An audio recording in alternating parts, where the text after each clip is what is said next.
evening, everyone. Welcome to the 2022 HOA workshop. My name is Mia Drace. I'm the Stormwater Coordinator, and I've been orchestrating this event for you all this evening. I just wanted to go over a few housekeeping items before we jump into our wonderful presenters today. The restrooms are just outside the back door and to the right, all the way at the end of the hall, and then you'll see them on your right there. Time for questions. So I've allotted about 10 minutes of questions after each presenter. Depending on how many questions we have, we may or may not get. We're going to end at 8:30, and then depending on how many questions we have, we might get out earlier. Refreshments, there are plenty of cookies and pop and soda and all that stuff in the back of the room for you guys to enjoy, so please help yourself. We have a sign-in just on the other side of the door, so if you haven't signed in, please do so. And then this meeting will be recorded and distributed and posted on a YouTube or somewhere where I can get a recording, a link, and I will send it all to your guys' emails for distribution to your HOAs or to any interested folks who aren't able to make it tonight and weren't able to attend via Zoom. All right, so the agenda, it's packed. We've got a lot of really great presenters that bring a lot of great wisdom and knowledge to you guys today. So again, my name is Mia, and I'm going to jump right into a welcome, which we've done, and then an overview, which we're doing now, and the Central Permit Facility stormwater features. And then we've got Brian Frank, our very own SMC, many SMC presenters this evening, HOA maintenance responsibilities for subdivision drainage systems, and he will be joined by Alana Bartolai of the Lake County Health Department. Then we have an overview of some funding assistance programs offered through SMC, which will be presented to you by, again, our very own Julie Crane, Kurt Wolford, and as well as Michelle Pope. We have an HOA case study presented to you by Jeff Perry from Gaywell Hamilton Associates, who's also the president of the Lakewood Grove HOA. What to do when you think you need professional help by Debbie Budyak from ILM, as well as the HOA legal maintenance responsibilities. Legal advice from John Bigley III from KSN. So here we are at the Central Permit Facility. We're in the Des Plaines River watershed. Where the project was funded in part by the Illinois EPA Section 319 Clean Water Act. It's about 100 acres, the project itself, but the building only sits on 16. So we're going to talk a little bit about what goes on the other, I can't do math off the top of my head, 84 acres that we have here. Here we've got the Stormwater Management Commission, the Planning, Building and Zoning, as well as the Health Department in this building. And then on this campus, we also have Lake County Division of Transportation, Lake County Emergency Management, and Public Works as well. So this is a little bit of an overview of the building. As you can see, we're going to talk a little bit about rain gardens, bioswales, wetland detentions, and the green that we have here. And those are all considered best management practices, which we call BMPs, because the government loves acronyms. So we'll start off with the rain gardens that we have. This is the one you probably saw driving in. This is the one that's right outside the turnabout that we have. It's enormous. It's a very large rain garden, and it is packed with native plants. So CPF actually has three rain gardens, one in the front, one in the back, and then also that one in the turnabout there. And basically what rain gardens are is they're excavated landscape areas with native plants that soak up and filter pollutants from runoff. They have numerous benefits, native plants do, and they're climate appropriate and they're climate adapted, which means that they're able to withstand droughts, heavy rain, extreme cold, and all of the weather that we experience here. And to that end, they actually don't require fertilizers, pesticides, herbicides, or water. So they're very low maintenance, pretty low cost, and inexpensive and actually pretty easy to install as well. They have very deep root systems. As you can see, this is a diagram from the Department of Agriculture. And this, it's hard to see with the text there, but it actually goes down to 13 feet. So some native plant roots actually can go down 13 feet into the ground, and it helps with greater soil stability. So less erosion is basically what that equals.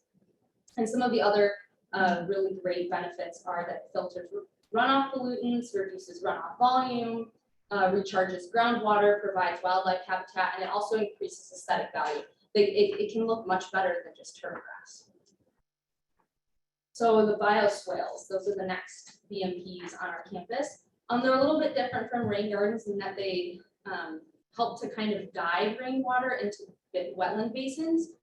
So whereas rain gardens are designed to accept and kind of hold the runoff right there. So when it rains, the pollutants are would ordinarily be washed into a storm sewer system. In this case, it's being soaked up by the plants, and the plants are breaking down the pollutants as well as soaking up the water and guiding it to the wetland basins. And the one we've got numerous bioswales on this campus, but this is a photograph of the one on the south end parking lot. So even more bioswales, like I said, found throughout the parking lots to capture and filter runoff. They feature curb cuts to allow the runoff to enter the swales, as you can see there, and it's got a little bit of the stones there, riprap, and it slows the water down, allows the water to infiltrate a little bit better. And so after, like I said, that rainwater is directed towards the wetland detention basins, which we have a number of. I would think a principal wetland specialist. This one up here as well. This one down here, and then there's one. Yeah, so we've got a number of wetland basins at the front of the building in the western edge. We don't usually have it. But so what they do is they help to slow down the runoff, evaporate, filter the runoff, and they're in their wetland plants that capture and filter the pollutants. And that there are also native plants featured here, which help prevent erosion, like I said before. And lastly, we have our green roof, which has a total area of over 8,000 square feet with about 6,000 square feet planted area. It's found on our second floor, and if you look out the window, it's right here. So the plants and soils help to absorb the rainfall. It's about 8 inches deep of soil mixture, and it grows a variety of native plants there as well. And like I said, they're very well adjusted to the temperature swings. They're drought tolerant, things like that. They love all the sun that we get. And it helps to actually moderate the temperature of the building, which helps it to cool off in the summer and keep warm in the winter. So another piece of information that might be useful for you all are that these BMPs are scaled to suit a large campus. We obviously have detention basins, which you may not have space for on your property. So some of the resources that are really good for your own property can be found at this link here, and we'll share the slides. Pretty easy to find on our website, but some of those options that are really viable for property owners are rain barrels and installing rain gardens on your property. And then this is kind of the anatomy of a rain barrel. You connect it to your downspout, and it takes all of the water from your roof and puts it into a storage container so that you can water your plants, and it helps promote water conservation and saves you money, so you don't have to use water right out of your spigot all the time. All right, so that's all from me, and we will pass it over to Brian and Julie for. Oh yeah, that's right, Brian. Sorry. Brian and Alana. So I guess I'll read your guys' bios.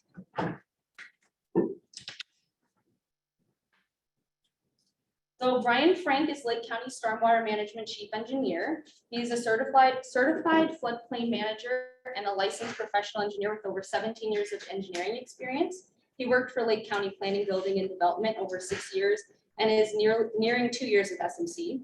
Prior to working for Lake County, Brian's experience is a mix of consulting and municipal engineering in Illinois and Colorado, mainly focused on water resources. And after him speaking will be Alana Bartolai, and she is the Ecological Services Program Coordinator at the Lake County Health Department. The Ecological Services Group acts as a technical and educational resource regarding concerns about lake and water quality, vector-borne diseases, and other ecological issues in Lake County to government agencies, lake property owners, and homeowners associations. And together they will be presenting on HOA maintenance responsibilities for subdivision drainage systems. Thank you. Good evening. Good evening. Oh, is it not sharing? No. It's not sharing.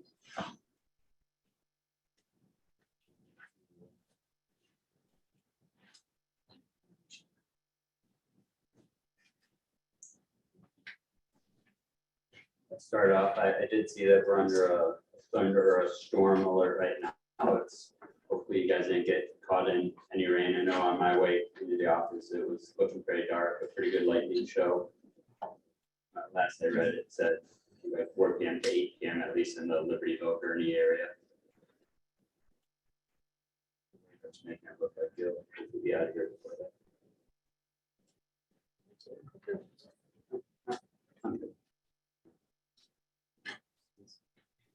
Okay, so as Mia said, I'm with SMC, Frank. We're going to be going mainly over residential subdivision drainage and maintenance responsibilities. There's going to be some information that Mia provided some information on. I'm sure I shared it.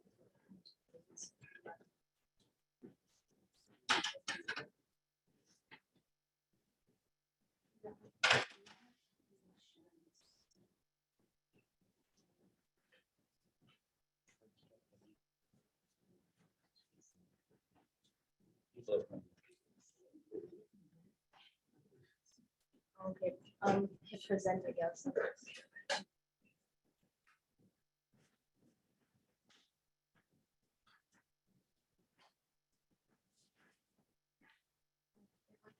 Showing.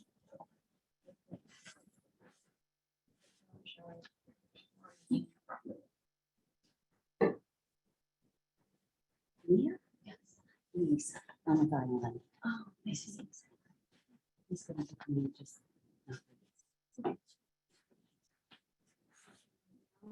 Yes, it's just properly.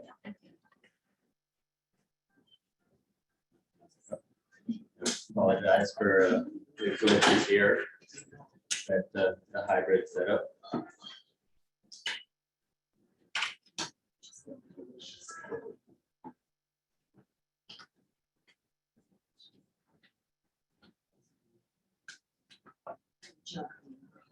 All right, here we go. All right, so the main reason we're hosting this is it's for runoff. It's for capturing, conveying, storing, and handling, treating stormwater. So you can see on this slide, prior to development, there's just a lot of natural ground cover, trees, grasses, plants.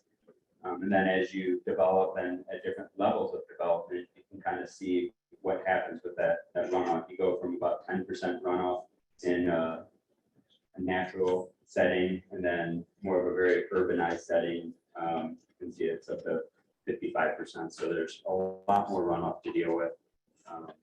The evapotranspiration is a big piece of it. So having the plants there to transpire the precipitation is a key in cutting down runoff.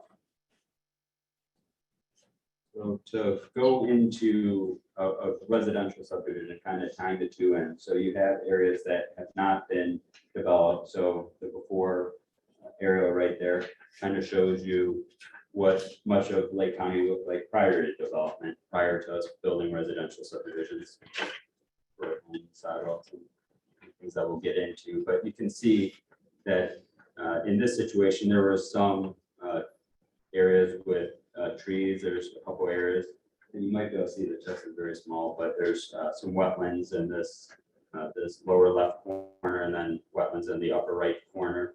And then otherwise just some areas that were relatively flat that stormwater soaked in, ponded. During construction, you can see to mitigate the additional runoff, detention basins are put in. This red line that kind of bisects the subdivision is a ridge line. So depending on where the rainfall goes, it's conveyed to either the west or the east detention basin. And up here is kind of once the subdivision is completed. You can see prior to the subdivision, there's a lot of crop, there's a lot of infiltration, there's no impervious areas. But then as part of the subdivision process, we need roads, we need sidewalks, rooftops, driveways, things like that for residential purposes. So there's a fair amount of impervious areas. This again is more of a modern subdivision. So you can see this parcel is approximately 40 acres and only a little over half of that area was developed.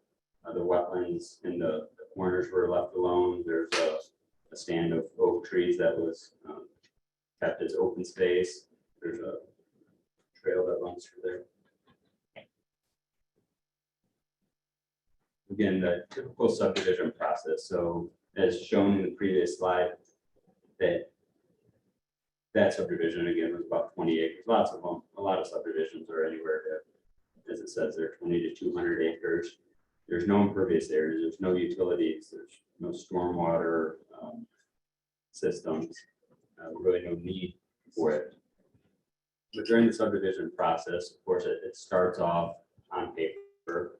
You take one large parcel and you divide it up into residential lots, the road right of ways, the outlots. You put easements where you need them to convey utilities for housing needs. And other improvements such as possibly playgrounds, trails, things like that.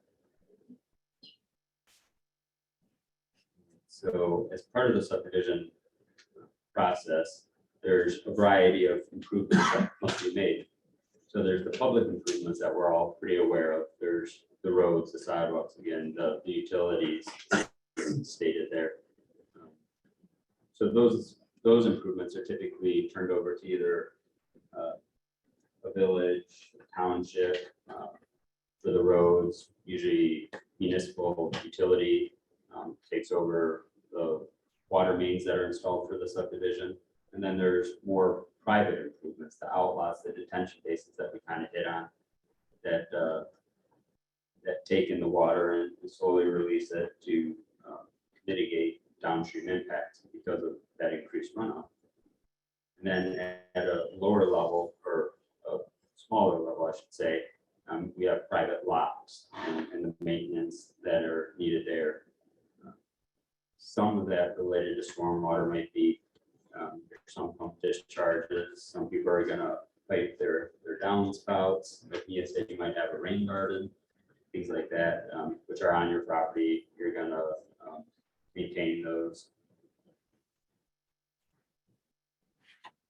So getting into, as part of the subdivision process, there's rules and regulations that need to be followed.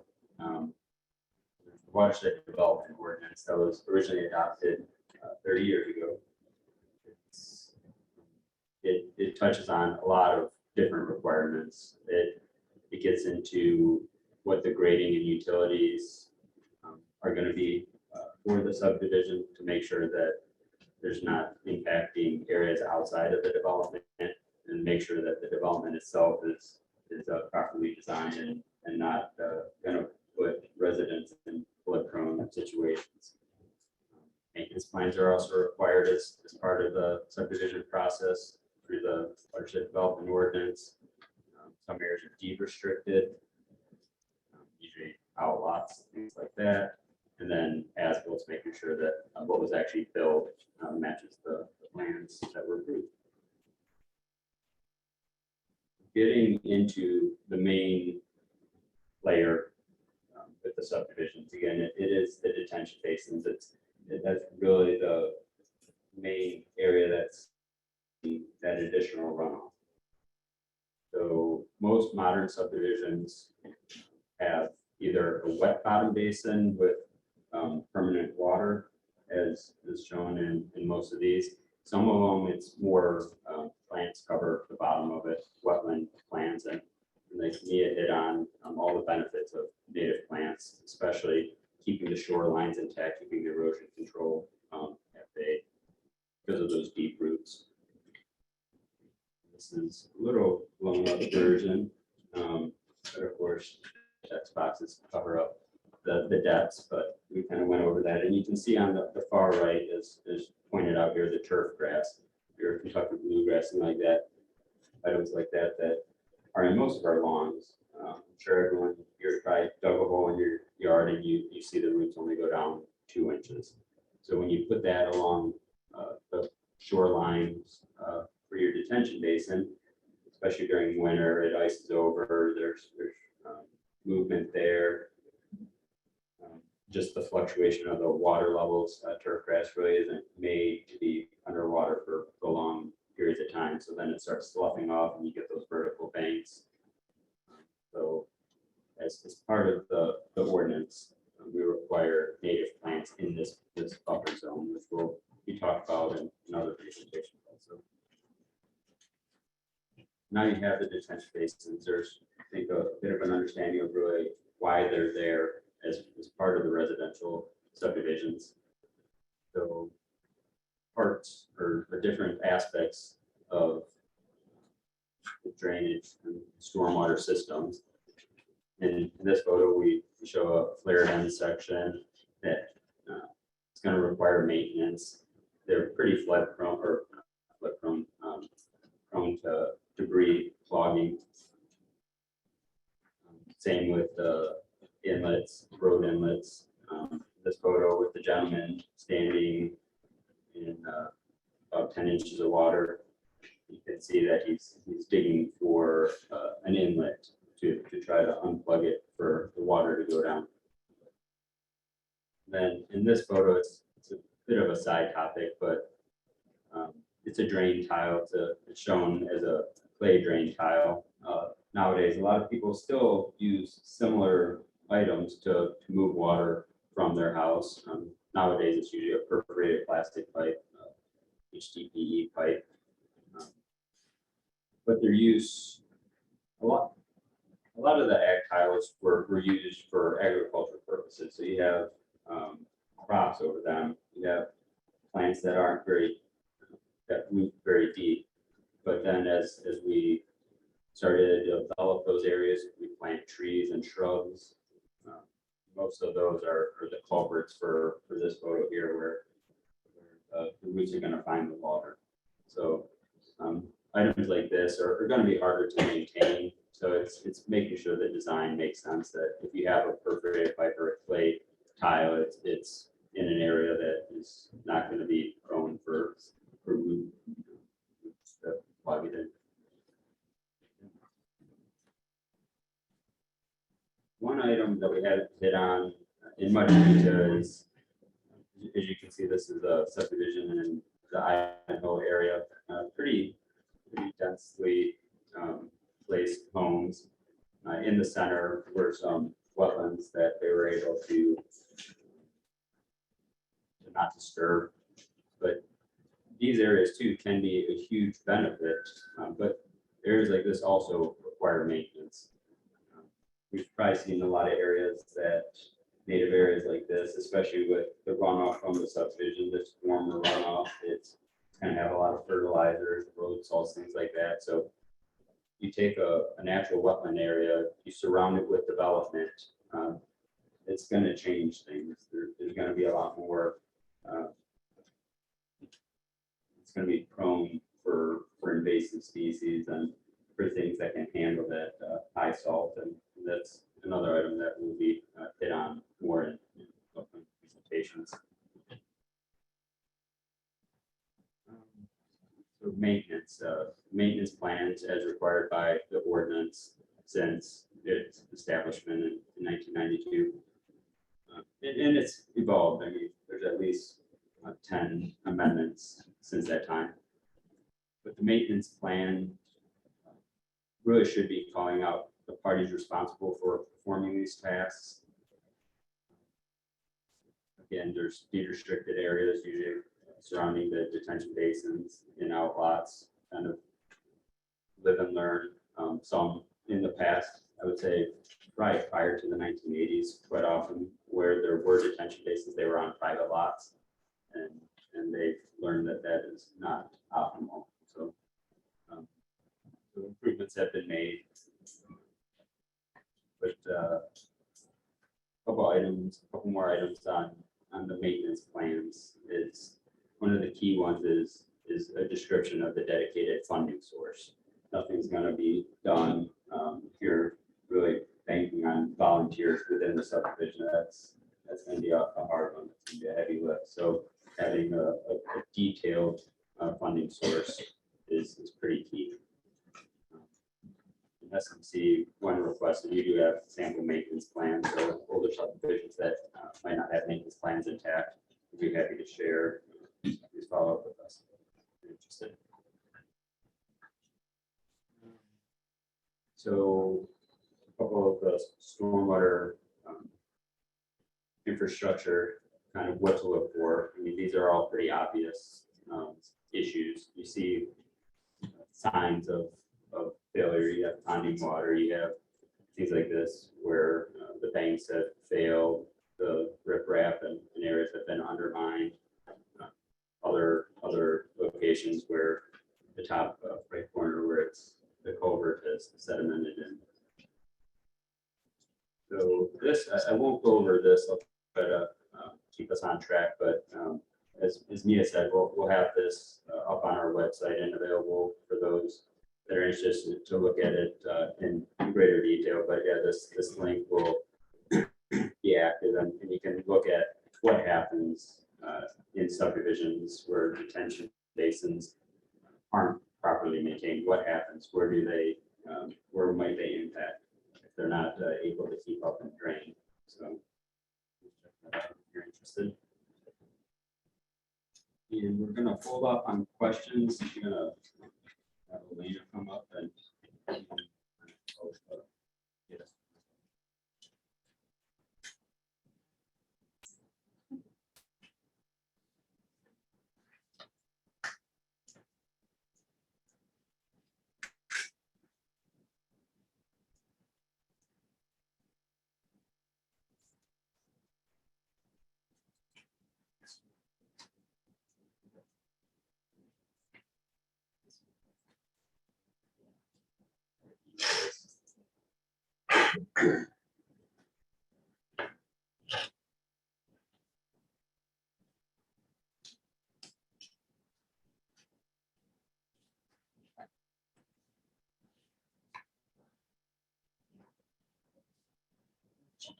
This way. Is that working? No. Hybrid is Can you always love hard, it? yeah.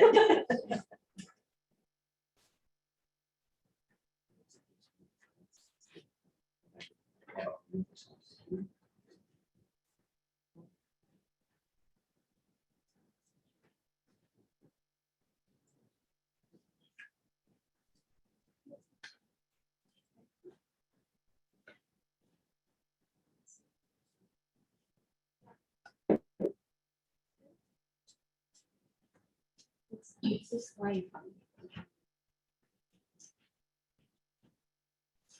We're just trying to get it.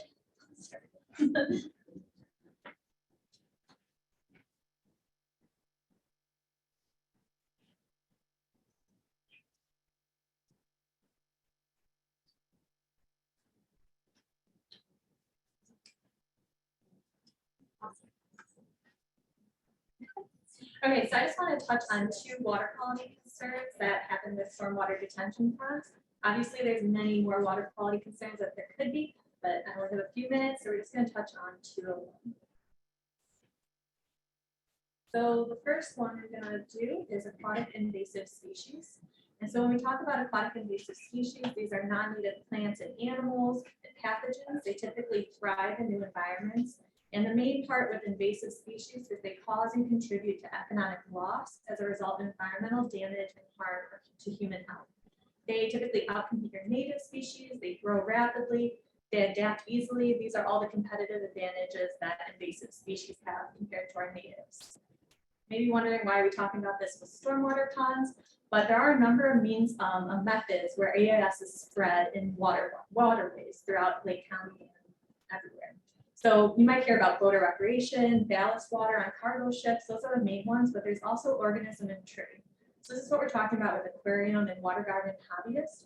And what we're seeing is a lot of people are dumping their aquariums directly into stormwater ponds or into the storm drains that drain into their stormwater ponds. And they're not really thinking of the impact of that. And of course, our storm drains are connected to our rivers, lakes, and wetlands. And in Illinois, it's also illegal to release or introduce any plant or animal or fish into a water body that it didn't come from. We actually have a case study of this happening right here in Libertyville. So this is a hydrilla case study, and hydrilla is an invasive aquatic plant. It's the image up here, and it's typically dubbed as the world's worst aquatic invasive species.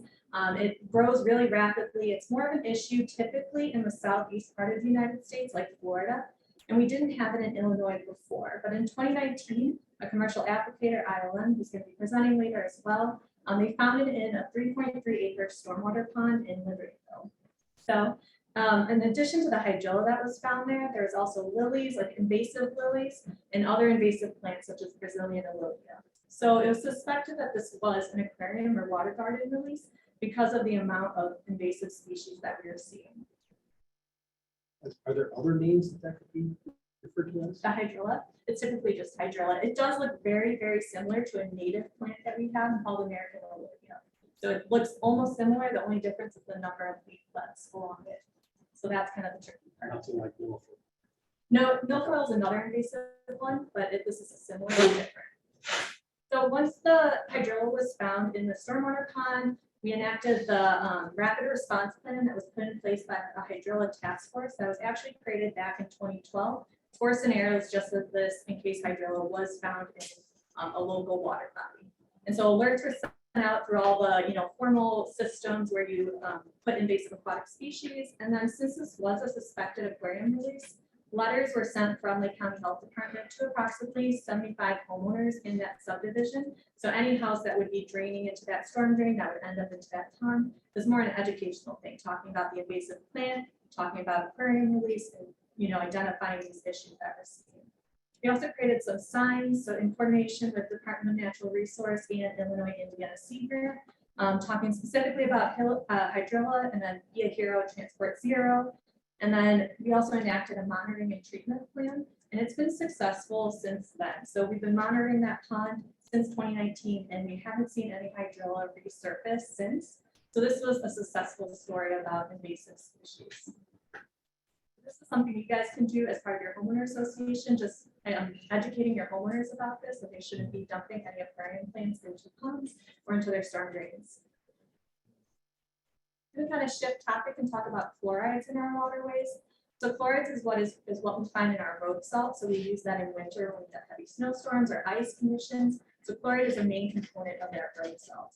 And it's very damaging to our water bodies. And once fluoride is in water, it's very hard and expensive to remove. So it can have a number of damages. So it can impact like landscape damages. You'll see that kind of chemical burn on aquatic plants under vegetation. It can also affect aquatic life. So it can interfere with reproduction cycles, toxic to eggs in the juvenile stage, and it can also be costly. Fluoride is very corrosive, so it can be costly to infrastructure as well. So I wanted to mention this because Lake County does put on these de-icing workshops, and we do coordinate with nearby counties as well. And these are coming up in the fall. And we have two different types of workshops. One is focusing on public roads, but the other is parking lots and sidewalks. And as Brian mentioned before, we do have a lot of impervious surfaces, right, with homeowner developments. And so this would be really applicable for homeowner associations to look into our parking lot and sidewalks if you're interested in learning about best management practices for winter maintenance. And if you want more information on that, just check out the Salt Smart website. And there's a whole bunch of info and you can sign up for our workshops. I also wanted to point out there's a lot of outreach material for this as well. So if you want to use this in your homeowner communication pamphlets, or whether you use Facebook or in newsletters, you can use this type of information to talk about best management practices for winter maintenance. And this is all available on the website, so you don't have to create it, you can just download it and use it. That's really all I have for you. But if you ever have more questions about water quality concerns, you can take down my info and contact me. I don't know if we're good for questions, Nia, or Yes, we have about 10 minutes for questions. Chloride is not really similar to chloride. Chloride is salt. right. Yep. We do have swimming pools in our subdivision. Yes. So typically when a subdivision or when a pool is drained, it's very low chlorine content. Right. Is there a safe level of chlorine content to where it can be drained through the grass and then into the pond? Yeah, you're supposed to dechlorinate, and this is a little tricky because different townships will also have different regulations on de-watering your swimming pool facility, so it does vary by where you're located as well. I have to check what the exact level is for that, like what they require for it to be the What would be an extremely safe level? As a pool owner, I know Yeah, if it's below that level, it's okay. I'd have to check. I'd have to Okay. check on that, just because your typical chlorine is gonna be between 2 and 4 ppm, so it has to be pretty low, below 1. But I'm not sure what the typical threshold. We'll take questions first. Are there any other questions in the audience? Like, So, I've never heard of the Hydrilla Task Force.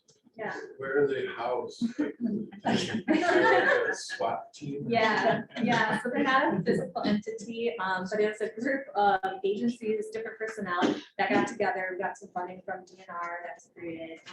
And there's a website that's available. It kind of got a lot of the coordinators when it was first developed, are actually no longer in the state anymore, so it's getting reinvigorated, partly because this happened in 2019. But you can find information. It's going to be housed on the Illinois Indian Sea Grant website. It's going to be this Hydrilla task force. But basically what the setup is, it just initiates a chain of command. So if Hydrilla is found, they can send it to an email to Hydrilla Hunt, and then it initiates the task force. So an agency would come out and see if it's actually Hydrilla or if it's not an invasive plant, and then the different protocols that go along with it. If a resident were to find something that they think could be invasive, is there like some sort of hotline or an email that they send something to? Yeah, if it's an invasive plant or fish or species, you can definitely, if it's in Lake County, you can call the health department. And we can kind of investigate it. You can also contact Illinois DNR or Illinois EPA, but it will likely just come back if it's in Lake County to us at the health department. So you can take down our contact information, use that, or just call the general line. And we'll get to it. Does your agency coordinate with Professional agency? Yeah, we do some coordination there because we monitor the licensed swimming beaches. And we do some monitoring on the Fox Waterway. So we do coordinate with them, and they'll usually distribute our information through their networks if we find something. I have two questions. One's for Brian. So Brian, you had mentioned that WDO, which is the Watershed Development Ordinance, and part of that is the maintenance plan. So my question is, the original maintenance plan that was, I guess, created by the subdivision, who would have that document? Would that be SMC? Would it be the city, or who? Could be either of those, depending on the timing. Of course, if it was, the subdivision was done before 1992, SMC definitely won't have it. Yeah. But otherwise, yeah, we keep record of it.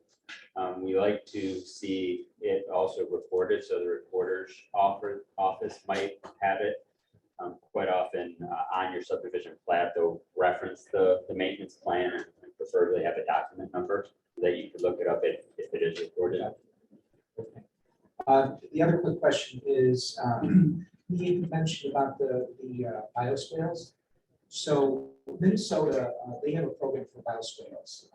They're given funding in that. They had a some statistics on it. I think it was really impressive. They said, from X amount of bioswales is filtered 390,000 gallons of stormwater. Because my question is there a way that you can quantitatively estimate that amount of capture based on, if you know, the square feet of that area, maybe the plant height, whatever, just even a rough estimate to say, this is how much stormwater we think that this area is going to capture? Yeah, capture and treat. There's definitely studies that talk about that, because one thing that bioswales do a pretty good job of is breaking down the hydrocarbons. So there are studies that talk about how, like, if it's usually, I know 200 foot of bioswales is often the length that's studied, and it talks about the water quality benefits of that. But like Mia said, it really is treating the water as it's being conveyed. For the bioswales, the rain gardens, again, it's promoting infiltration, things like that. Yeah, because they were able to estimate it would capture like 1 pound of phosphorus. All right, yeah, there's definitely studies out there. I've sent links out on those. So if you reach out to me, I'll reach out to you. yeah, I can provide you those. Okay. I think we'll take some questions from Zoom, if that's okay. the last. Yeah. Okay, let's hit some people on Zoom really quick here. Okay, Thomas Hines, if you'd like to unmute and ask your question. Okay, hi, this is Tom and Sue Hines. We live in a subdivision that has 5 ponds that, like most, are impacted by entities outside of Tangley Oaks, like the village upstream and like IDOT downstream. So my question that I wrote is, what stormwater design or drainage requirements are required for new projects? And there are 4 pieces to that. Is there a certain storm event return interval that's specified? Is there management of volume of water? How do they ensure there are minimal impacts downstream? And the final piece of that question is, what assumptions do they make about the condition of the ponds in our subdivision? Yeah, I can try to hit on some of those, and please follow up with me if I don't get into them in the detail you're looking for. But as far as the requirements for detention, the ordinance is pretty clear. It's mainly based on the release rate. So like you said, sending water downstream. There's restrictor plates is the common practice for detention basins, and it's size appropriate based on the height of the water to make sure that the release rates are being met. That ties in, and then you said, what is the design storm? I think you kind of hit on it, and that was updated in 2020. So generally speaking, throwing out a number, it used to be the 24-hour storm for our area was 6.5 inches of rain over a 24-hour event. And now we've bumped that up to 8.57 with the current rainfall data that is in our regulations. And then as far as your subdivision, a lot's going to depend. It's very site specific. When your subdivision was platted, like you said, you have upstream and downstream concerns. So it's something I'd be happy to coordinate with you on and either answer your questions or direct you to the person that has the plans and the information you're looking for. So again, my contact information is provided on here. So yeah, please reach out to me.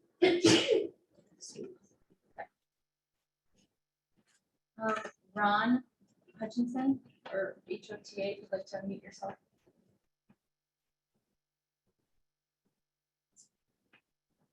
Okay, thank you for taking my question. So I'm the president of a small town home association.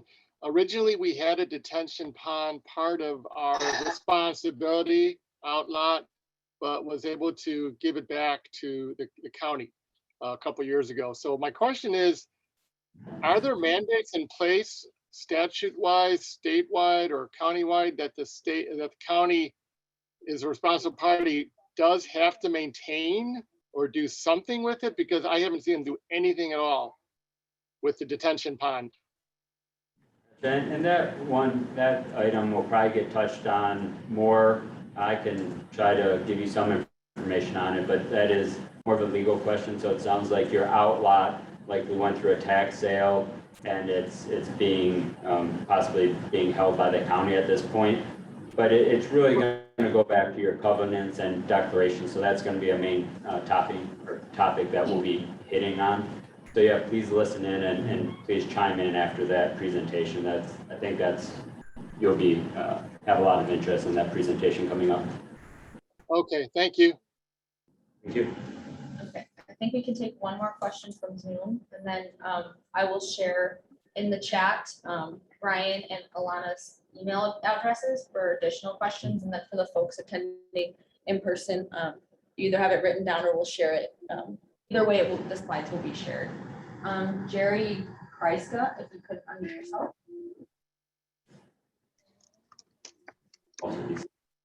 For anyone. Jerry, you're muted.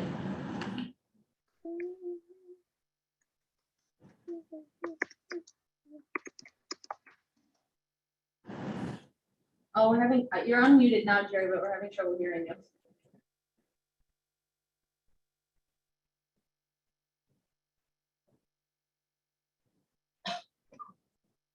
So just so people know, there's going to be other presentations that hit on many of the items we brought up. So if you haven't asked your question yet, please write it down or keep it in mind and ask it at a later time. I'm not sure where he went. Jerry Coleman, if you, oh, Jerry Kurska wrote his question in the chat. It says, our basin has wild wheatgrass. Is that acceptable as a filtering plant, or is it considered an invasive species? So Bathymetric Survey. Yeah, no, that's one that's definitely invasive. It takes over, it drowns out other plants, and I mean, we recently see it'll send runners across open water. That's one that it's definitely best to get under control, otherwise that's all you'll have, and you won't have a nice habitat. You won't have dragonflies and butterflies and things that help keep down the mosquitoes. Most people think you have open water, you have mosquito concerns, so keeping it a healthy pond, a healthy wetland, there's huge benefits. Yeah, that's good for now. Yes, that's good. Okay, any other questions can be sent to Brian and Alana's emails, which I shared in the chat.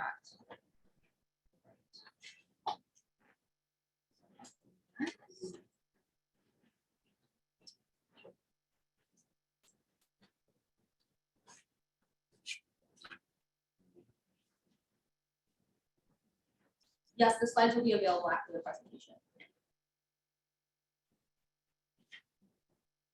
Up next, we have Julie Crane, Michelle Pope, and Kurt Wolford, and they will be presenting on SMC's funding assistance program. Julie is one of SMC's 2 principal wetland specialists. Michelle Pope is our one of our GIS analysts, and Kurt is our executive director.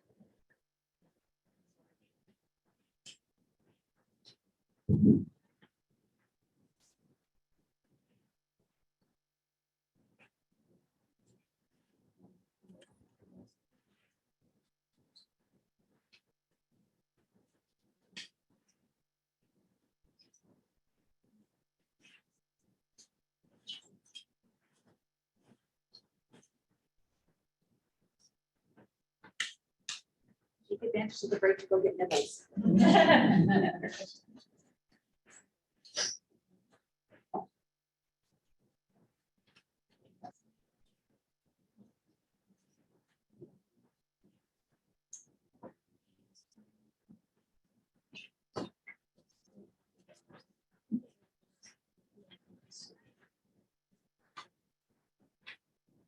Ready? Yes. Awesome. Good evening, everyone. It is so great to actually be talking to faces in person again, which is fantastic. Thank you all for coming out this evening. I'm going to go over the WMB grant program. WMB stands for Watershed Management Board. And as we had mentioned earlier, we government types love our acronyms. So I apologize for that. It's kind of an ingrained type of thing.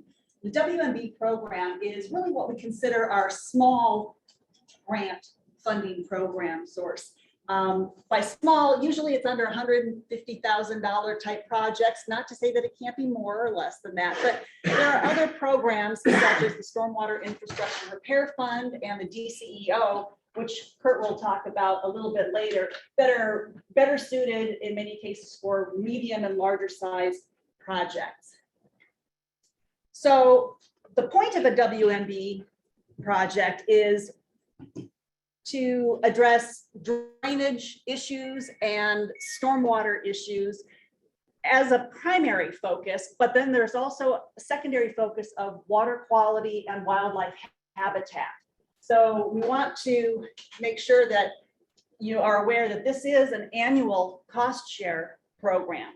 There's monies placed out every year based on watersheds, and we'll talk a little bit more about that. But it's expected that the applicants are going to put some skin in the game. You are going to be needing to basically have funding taken care of for all the project components up front, and then you request reimbursement from the SMC. It's not a here's the money up front type of a project, a program.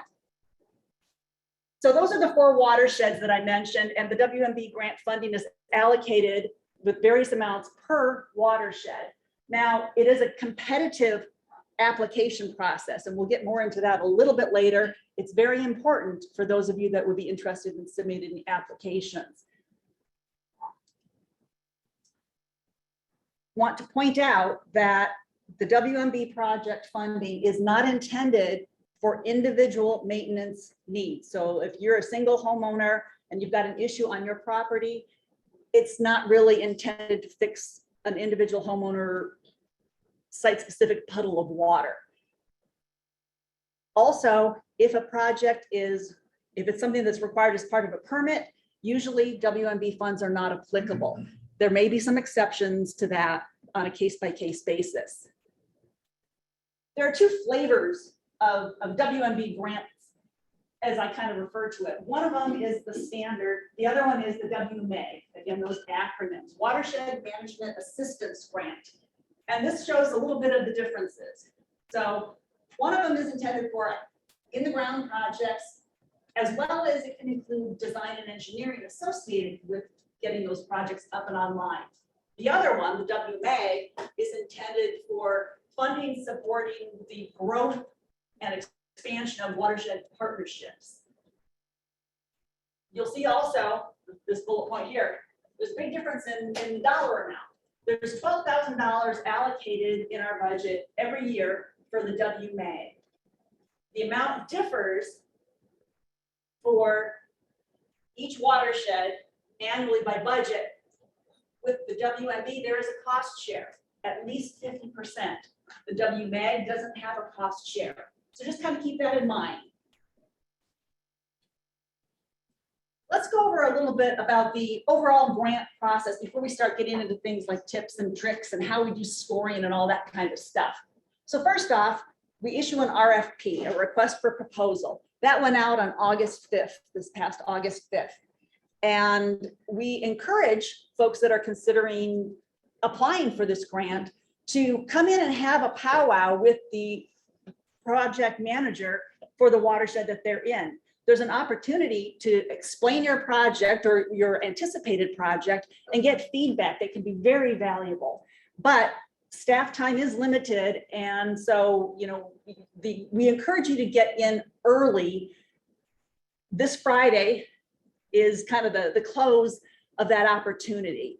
And then there's the submittal of the application is actually due at 2 p.m. Don't ask me why it's 2 p.m., but it's 2 p.m. on October the 7th. And we request that you submit it via the info portal, which Michelle and Kurt will talk with you a little bit more about that.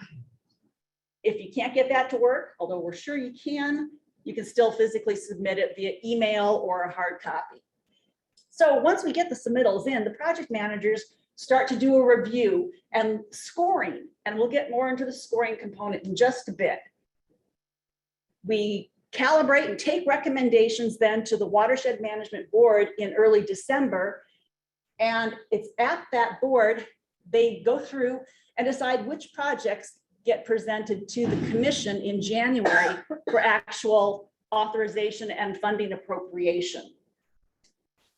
Okay, big slide, technically looking, don't be intimidated. It's pretty straightforward. I even have a little red button here. You have 9 criteria. They are ranked from 1 to 9 based on your maximum possible weight. So the project manager, as they're going through and reviewing the application that's submitted, has the opportunity to rate the information as a 0, a 1, 2, 3, 4, or 5, depending on the type of project and the quality of the application. And that's key.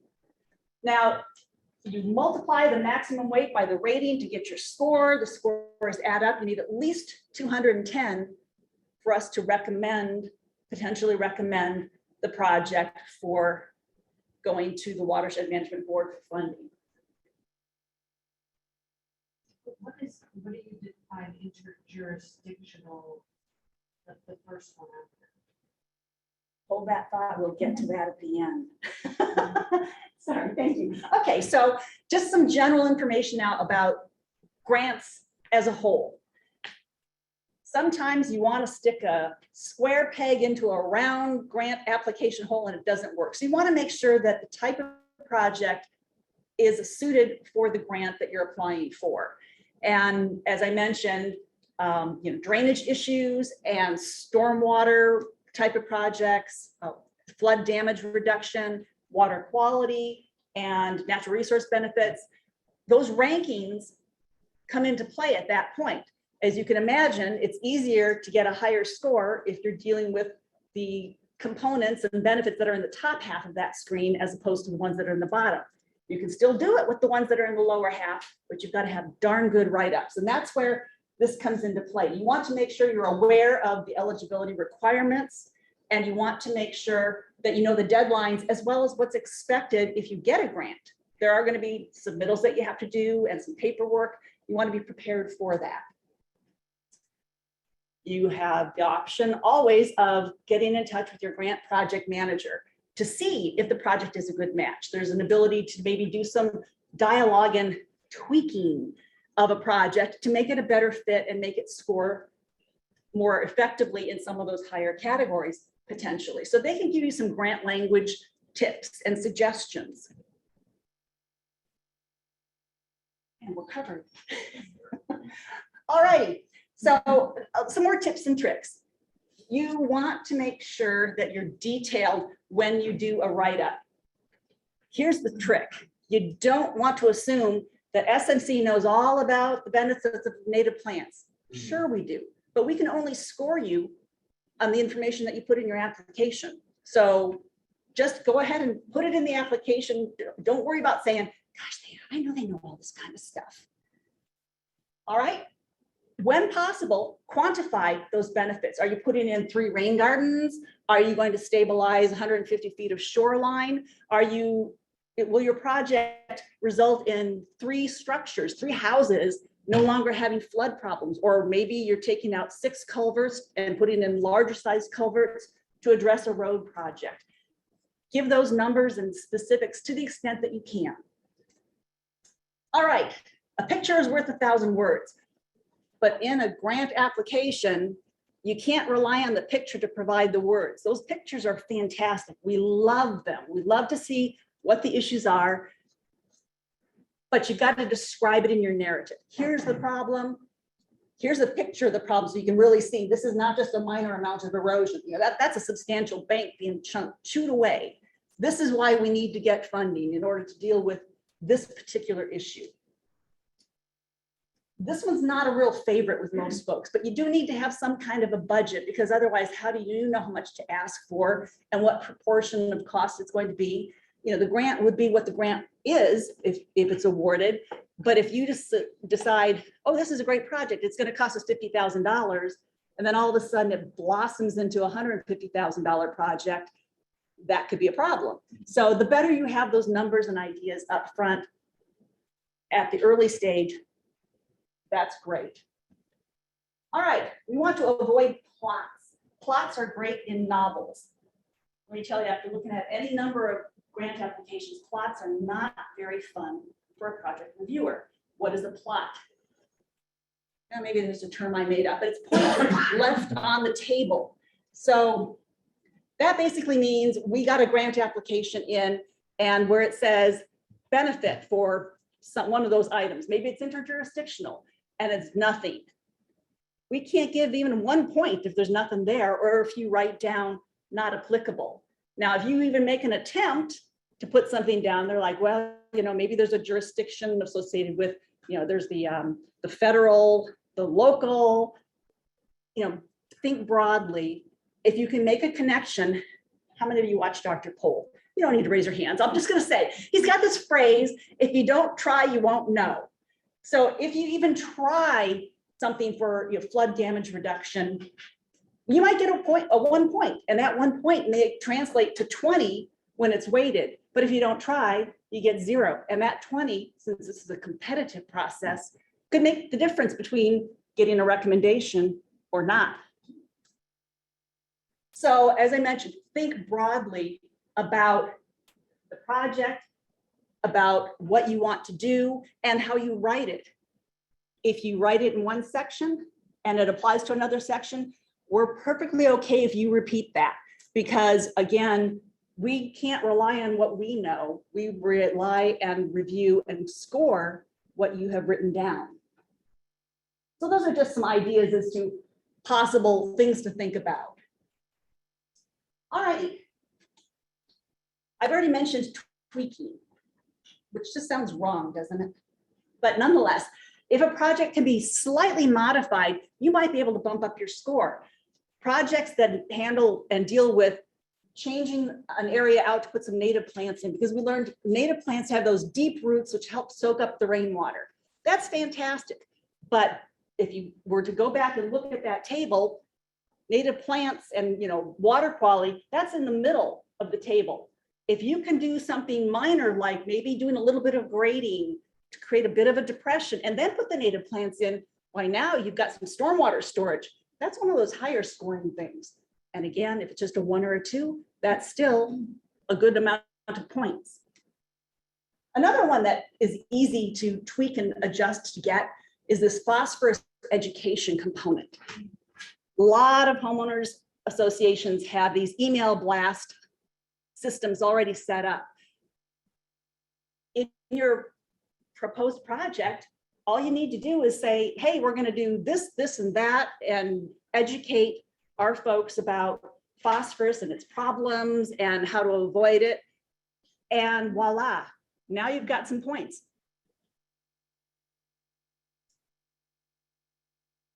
Don't ignore the bonus credits is another suggestion. 5 points might make the difference between getting recommended for a project and not. And so if you're able to get, you know, even one of these, there could be the tiebreaker right there. So don't just gloss over these, especially for homeowners associations. If you already have best management practices, if you've got stormwater ponds that have native plants in them, that's a best management practice. Tell us about it in your application. Alrighty, I've thrown a lot of information at you guys in very short time. And so there, what you see here is the contact information for the project managers associated with each watershed. And if you have questions that are related specifically to your proposed project, or maybe something that you're not ready to apply for this year, but maybe you're starting to think about the next cycle, feel free to come in and talk with them or pop them an email. And I think we'll hold off on questions until Kurt has finished with his presentation, if that's okay.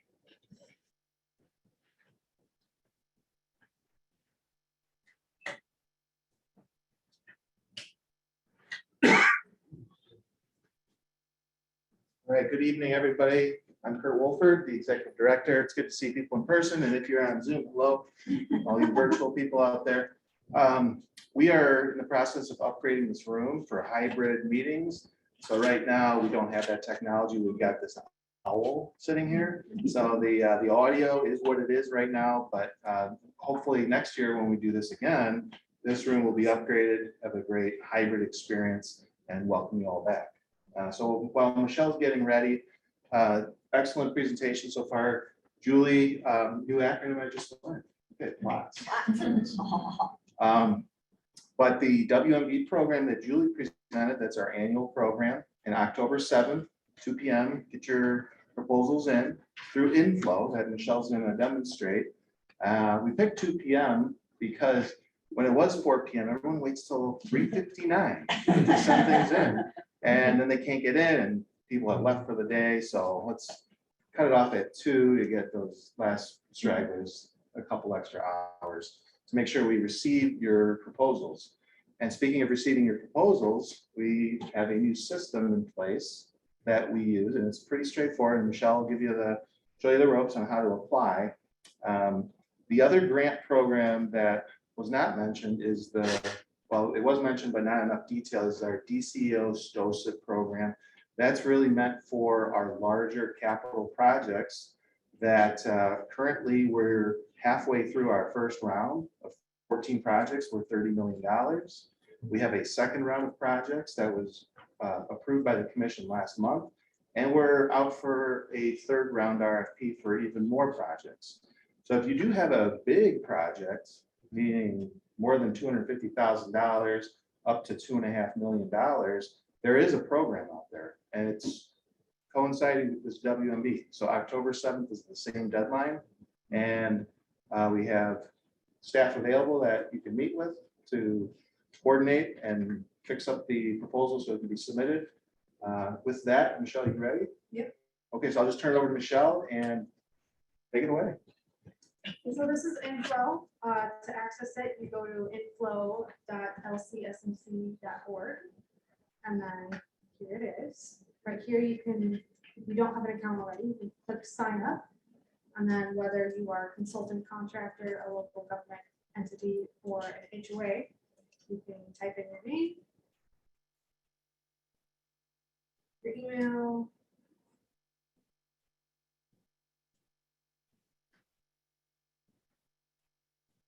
and type in what HOA you're representing.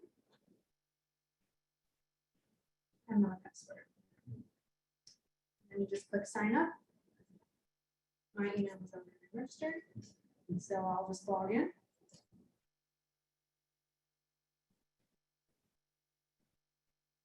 And right down here, you can download the RFPs. And then you can click on here to view the training webinars that we already posted.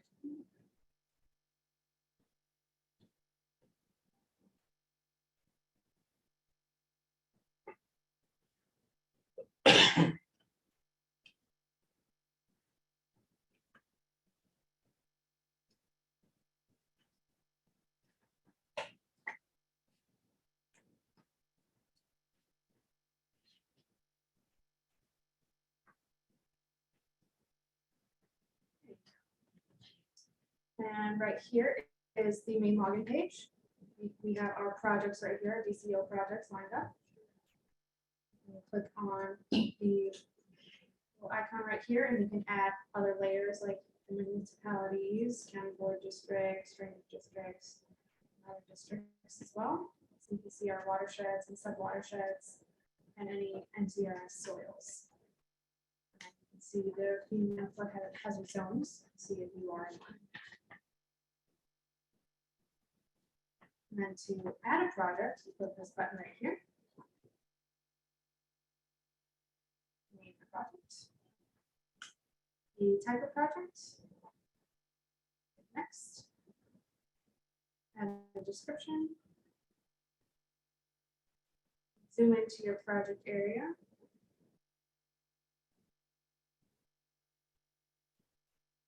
Click here and you can draw a polygon as to where your project will be.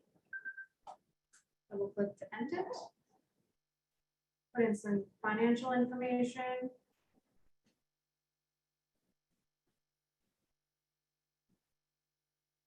And then these are all already populated by where you put it in, or where you selected your project. Add an image. Browse and upload. And then this is where you would add the RFP document that you downloaded. And then you hit submit project. And then depending on the watershed it's in, it'll notify one of the watershed managers that that, hey, there's a project being submitted. So.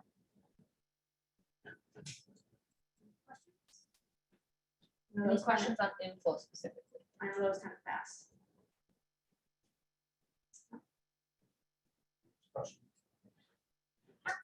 How do you know where you fall in, whether it's Lake Michigan or just Plains?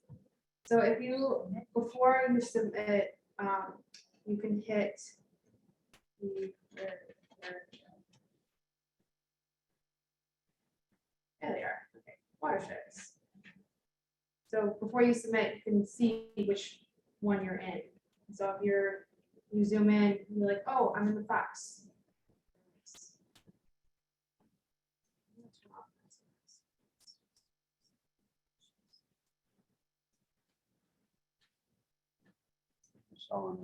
Once someone submits it, they won't see it on the list, correct? You won't get a notification like, hey, you submitted it. I personally have been emailing people like, hey, we received your application. So this is still like a work in progress. It's like a very beta version. So that's what I'm doing at least. So if you do submit a project and you're within my watershed, which is the Fox watershed, I'll send you an email with the email that you submitted with, and then we can communicate from that. So this is the area we go to submit for the WMB or the WMAC. Yes. Okay. And DC, project. Yes. Joe and I are both in Cedar Crossing, which is just on the north side of Duck Farm Forest Reserve. He just told me that we have 6 ponds in our neighborhood association. But one of them is in Fox Lake. Yeah, one's Fox Lake, the other one's Des Plaines because of the locations Route 80, Route 83, how it flows. So it'd be safe to assume that downflow from there, everything else would be in same as the bay or Berkshire, Right. Which is Fox Lake? Yeah. Okay, so Fox Lake's gonna take care of it. We wouldn't have to do It would anything be, different because one pond, which is directly across the street. Is technically in the displacement, but I think that, Julie, would that be like a combined project? That was my understanding was combined. Yeah, I was just thinking, I can't recall any past projects where we've added split watersheds like that, but maybe How is it possible when one flows into the other? well, you can have major watersheds that were defined and, put on maps, and then when a subdivision is built, the internal infrastructure can cross those lines and it starts to blur those watershed boundaries. Yeah, and I found that out from Julie. So I don't know if she's still here, but anyway, she had said that you could combine it, you actually get more points because you're combining 2 different watersheds in one project. Was that something that Sharon? No, talked to you about? I don't remember her last name. She was the project coordinator for one of the watersheds. But isn't that interjurisdictional? That is interjurisdictional, certainly as one particular component. I'm just trying to think how that would end up.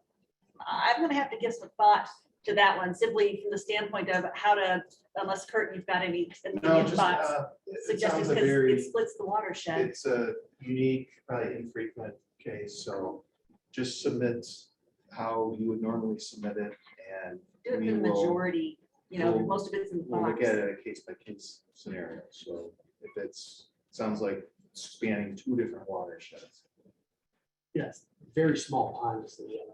Okay. And Extremely small. would there be any work proposed in that small pond, or are you looking at all of it? It's like, Uh, where's the work going to occur? If it is going to span 2 watersheds, that's how you can submit it. We have a project that has 2 locations. That doesn't disqualify it. Just makes it a little different, Yeah. but it's a very rare I think situation. it's probably. Yeah, it was Ashley's. Okay. Yes. Yeah, and she said that what you're saying is you combine both, and she had suggested to make sure that I coordinate with both project managers because it's 2 different watersheds. Sure. Is this I hate to be this person, but is this a conversation for? Yes. Absolutely. Good, okay. A question from the chat is approximately how many applications per year and what % of proposals get approved? That's something you can speak on. Question. Yeah, that's a neat question, and it varies so much from year to year. I don't know that I have specific numbers that I can just rattle off the top of my head. Last year was quite an anomaly where we got very few applications, at least in one of the watersheds, and yet I remember, a handful of years earlier, we probably had 6 times the number of applications in that watershed. Now, staff, availability, we've got a lot of programs going on right now. So it's not like every project that scores 210 or better is going to be offered funding. We're going to be looking at the top 3, maybe top 4, just simply, we don't have staff time and project managers don't have the time to try to manage too many projects as they go along. So I know that doesn't fully answer your question, and for that I apologize. But the percentage is going to change from one year to the next. Last year, Des Plaines submittals got 100% funding. I know that because I had only 2 and they both got money. But that's an atypical year. So I guess we're doing questions. So yes. Well, I was going to ask about the Des Plaines because I'm just, when I ride my bike past it, you can't even see the water. It smells, and it smells so bad. It's only between 137 and 176, but it is. There's just no water site, so. That almost sounds like something maybe to coordinate with the health department if there's a particular area on the Des Plaines and they might have, people that can go out and investigate. Yeah. There was a question, I'm gonna go back to the question from before about interjurisdictional. Let me give you an example of a project that is interjurisdictional. This was a project that was in Mundelein, but the issue area was in unincorporated Lake County. It was right on the border. The water problem was coming from Mundelein and affecting the homes in unincorporated Lake County. And then the Township Highway Department stepped forward to correct it, but it was property owned by a school district. So that's interjurisdictional. It's like, okay, we have township, we have different jurisdictions, we've got agencies and other entities. And then there was also Homeowners Association involved in that particular project too. So, yes. So I had been involved with trying to come up with the WMAG grant. You talked about that a little bit. My understanding that is for the creation of a maintenance plan.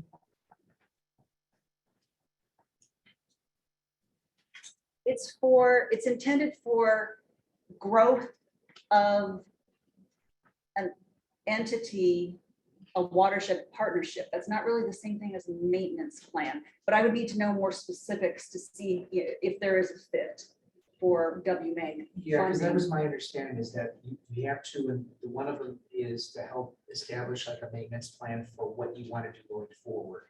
That can actually be done as part of planning under WMB grant. Okay.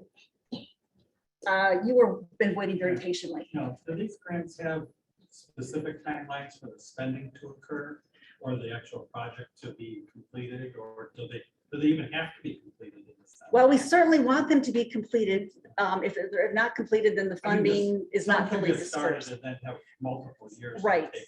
Well, ideally, the ideal scenario is it goes to the commission. Within a month or so, there's an agreement that both parties have signed, and the agreement will be to November 30th of that same year. Now you can request an extension if it doesn't look like the project is going to get done. And hopefully there's a good reason, like, COVID supply chain issues or whatever they might happen to be. We have issued extensions for, a 1-year time frame. We hope and encourage projects to be done within that time frame, within maybe a year, the 1.5-year cycle. We get very nervous if projects are not done.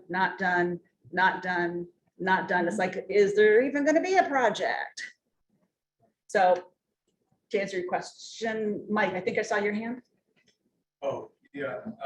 So on the scoring list, it said if it's recommended in a watershed management plan, you have 5 extra points. Correct. Is that just the plans that SMC houses, or does that include like local community kind of plan? I believe the technical wording is it's an SMC approved plan. Okay. That being said, I think there is some flexibility there if it's been established. I think Libertyville has one that was used in some of their submittals where they referenced it.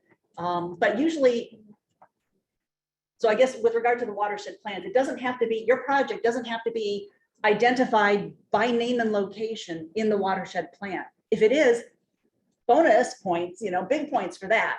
But there are goals in the watershed management plans that relate to improving water quality, reducing soil erosion and pollutants and that type of thing. Most projects, if you look, can fall into one of those types of goals usually. But again, oftentimes it's left blank. Those points left on the table. It's like, if you just type it in. Okay. Any other questions? We'll probably have to wait. Yes. Okay, sorry, folks. Okay, no, that's I'll be okay. hanging around a bit. All right, we want to get all the content in for you. So any questions can be sent to Julie's email, which again will be provided. And then any questions regarding inflow can be sent to Michelle. Okay. Up next, we have Jeff Perry from Gaywell Hamilton, who is going to present.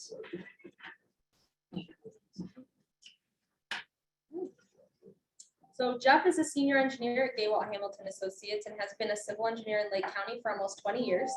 He is also an enforcement officer for the Lake County Watershed Development Ordinance and has been the president of the Lakewood Grove HOA in Round Lake since 2016. He's been on their board since 2011. Tonight, he will be presenting on the importance and practices for detention basin preventative maintenance. All right. Thank you, Mia. So thanks everybody for hanging in there, and how many we got? 85 online. So I'll hopefully keep this to 30 minutes or less. A lot of good stories with Lakewood Grove.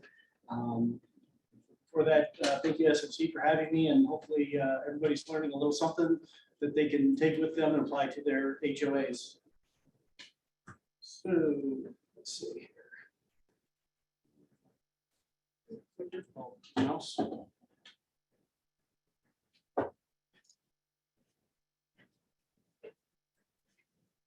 All right, we're in business. All right, so just a quick introduction that I just did, a little thing that I'm gonna go through the agenda, just a couple of maintenance responsibilities and responsibilities of HOAs. I know Brian touched on it, so I'll be brief on that.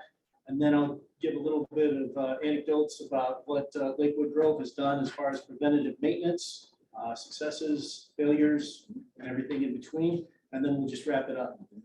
So as Mia said, just a little bit about me, a little picture for everybody online, just so that you can see the face that's talking to you. I'm a civil engineer at Gaywell Hamilton Associates, senior engineer. I've been with them for a little over 13 years now. Been a civil engineer in Lake County for almost 20 years. So it pains me to say that sometimes, but you know, time does fly when you're having fun. As Mia mentioned, I am an enforcement officer of the Lake County Watershed Development Ordinance. So Brian was mentioning the ordinance that came online in 1992. So I've been through the rigors of being able to enforce that, and I do that in several communities in Lake County. But for tonight, the most important thing is I've been our HOA president for over 5 years, been on the board for over 10 now. So Lakewood Grove is a subdivision in Round Lake. So I refer to this as Southern Round Lake. We're at the corner of Route 60 and Cedar Lake Road. Kind of outline that a little bit for you guys.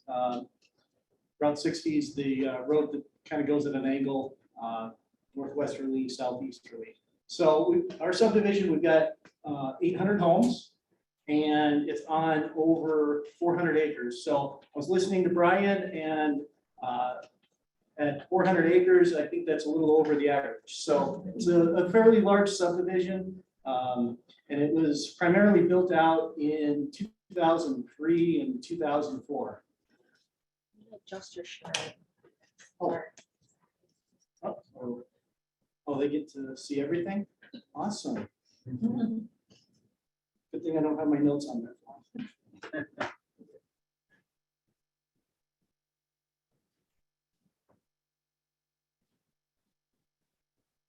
All right. Good. Sorry about that, folks. Yes, thank you. No problem. So preventative maintenance and detention basin maintenance start with knowing your responsibilities. So knowing what you're responsible for. Are you responsible for the detention basins? Are you responsible for the pipes that lead into them? And as a civil engineer and working in municipalities and municipal government, I've seen all sorts of arrangements. There are very few that are identical. So having a good understanding of what you need to maintain and your responsibilities is key. Lakewood Grove has 9 detention basins. No, I didn't stutter there, 9. So it's 28.5 acres of surface area for those detention basins. And the shoreline is just about 16,000 linear feet. So just kind of a little fun fact, Abington Pond, it's the one furthest to the north at the top of the picture there. Our original HOA documents, we didn't know that that one was ours. It wasn't included. So for about 6 or 7 years, there was no maintenance done to it. So we had to play catch up once we learned that it was ours. So We refer to that as kind of the little pond lost every once in a while. So again, what are responsibilities? The Lakewood Grove HOA is the detention basins. We fortunately do not need to maintain any of the pipes that are in the village-owned right-of-ways. I think that the detention basin inlets and outlets are actually the HOA's responsibility, but we've been able to partner with the village of Round Lake, especially their public works department, and they've helped us out from time to time when we have an issue with an inlet pipe or an outlet pipe or one of the flow regulators. So we do thank them for that. After you know what your responsibilities are, starts with a plan. Preventative maintenance starts with a plan. So this is both a annual plan and a long-term plan. So Lakewood Grove has their annual budget, which has $35,000 in it for detention basin maintenance. And we've also got a 30-year long-term plan, which is our reserve study. So we can kind of fund for the larger improvements that I'm going to talk about. So $35,000, a lot of money, but I guess we have a larger subdivision. Our annual budget is just about $300,000, so it's about 10%. So whether, if your subdivision is that above or below, it's probably not going to be right at 10%, but you feel it out. You look at your infrastructure that you're responsible for and fund it accordingly. And my favorite, picture there is in the middle. You can choose to pay now or pay later.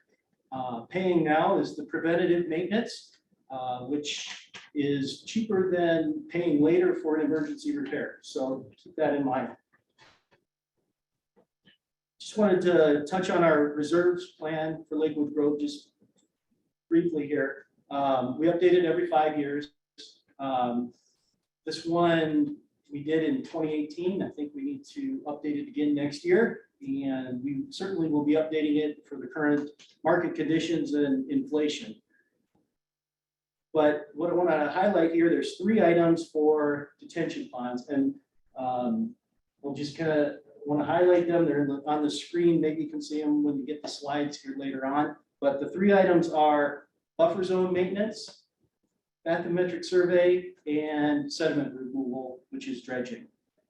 Those 3 numbers over the course of 30 years, we say is $782,000. So that is a big nut and something we need to plan for.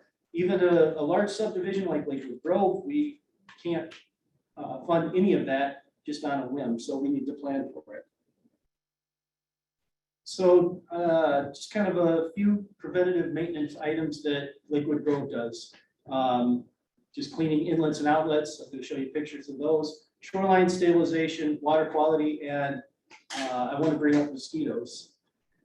So cleaning inlets and outlets. Inlets and outlets to your detention basin are the #1 item that affects the detention basin function. Detention basins need water to come into them and water to go out of them.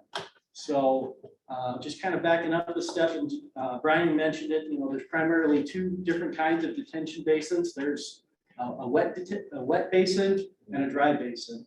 Dry basin, as the term would suggest, dry most of the time, except right after a rain. A wet detention basin, which is what Lakewood Grove has, is referred to, as a pond as well. So you've got your water in there all the time, and the bottom of the detention basin is a few feet below where the water is all the time. After it rains, you're going to get more water in there. After a few days, the water will drain out through, the flow regulator or the restrictor.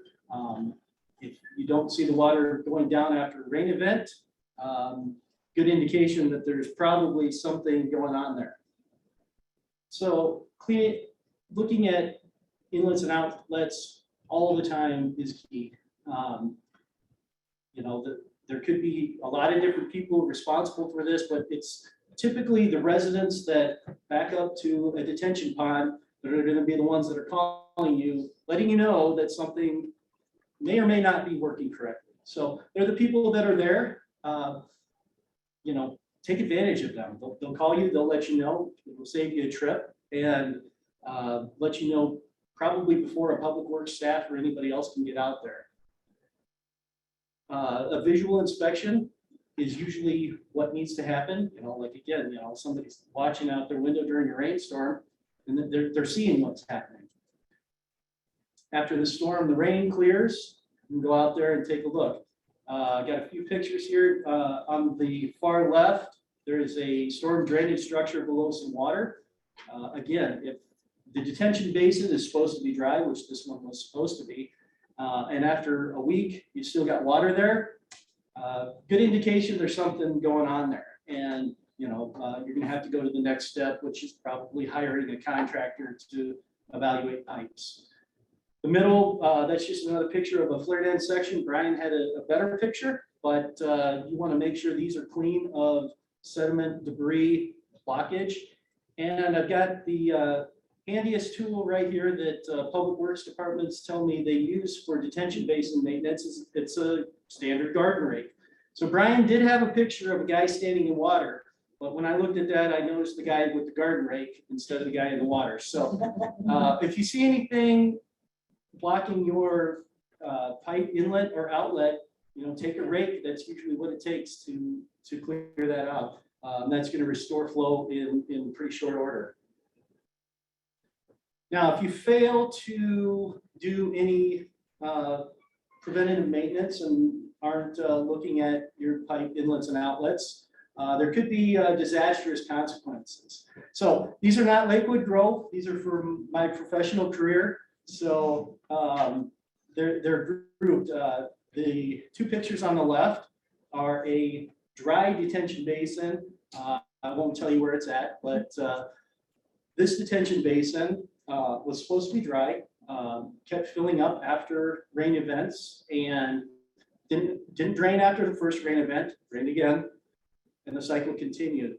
Eventually, we had a detention basin that was filled, creeping up to a home. Now, when you got water that's creeping up to a home, structural flooding, underground pressures from the water, all of that is a concern. So again, so this particular subdivision, what ended up happening, just to kind of end the story here, the downstream pipe of that detention basin, it's reinforced concrete pipe. What we found out was that pipe was chock full of roots for about 10 feet of the pipe, 10 feet. So a little preventative maintenance from these guys, just kind of looking at the inlet, the outlet, and the pipe and just how it was functioning, maybe could have prevented that. Once we got to this state, it required the township to come out with heavy equipment to dig up and actually manually replace pipe. So it doesn't take much to draw the conclusion that having heavy equipment do all of that work is a little bit more expensive than, you know, taking a garden rake to a inlet and outlet. On the right, that's another detention basin. This one was a wet pond, but as you can see on the picture on the upper right, that one was also blocked. And after rains, the water level kept going up and up and up. These guys had a gravel path around their detention basin that most of the subdivision residents like to walk on, but you got water coming up to it, you got washout, things like that. On the other side of the path, similar to the first detention basin, you've got houses and you're worried about flooded basements and things like that. For this one, there wasn't a lot of records as far as where the outlet pipe was and what the configuration of that was. So we actually had to pump out the water before any corrective work could even start. So it just kind of exasperated the problem that, and they had to spend more money just to pump it down. What we found out was, again, the pipe was blocked. There was a tree right next to the pond outlet. And over time, the roots had gone into the pipe. The homeowners association had tried to dig a trench to let the water out of the pond, but a little trench, 3 or 4 inches wide, well above where the water level should have been, didn't work very well. So just kind of recap what Brian had said, that water and trees, especially the roots, they can mix, they can commingle, but if you've got willow trees especially, anywhere near your detention basin inlet outlet pipe, be leery. Those tree roots are very notorious for, how shall I say it, finding water. So, and if they need to go through a pipe to do that, I've seen it many, many a times. So shoreline stabilization, this has been talked about a little bit tonight. Erosion, I've got a stock picture, again, not Lakewood Grove, but everybody deals with erosion. Erosion has an aesthetics, safety, and a functional component to it, if you ask me. So in Lakewood Grove, we've got this. How do we deal with it? There's 2 ideas that came to mind for Lakewood Grove. The first was, put riprap around the entire detention basins.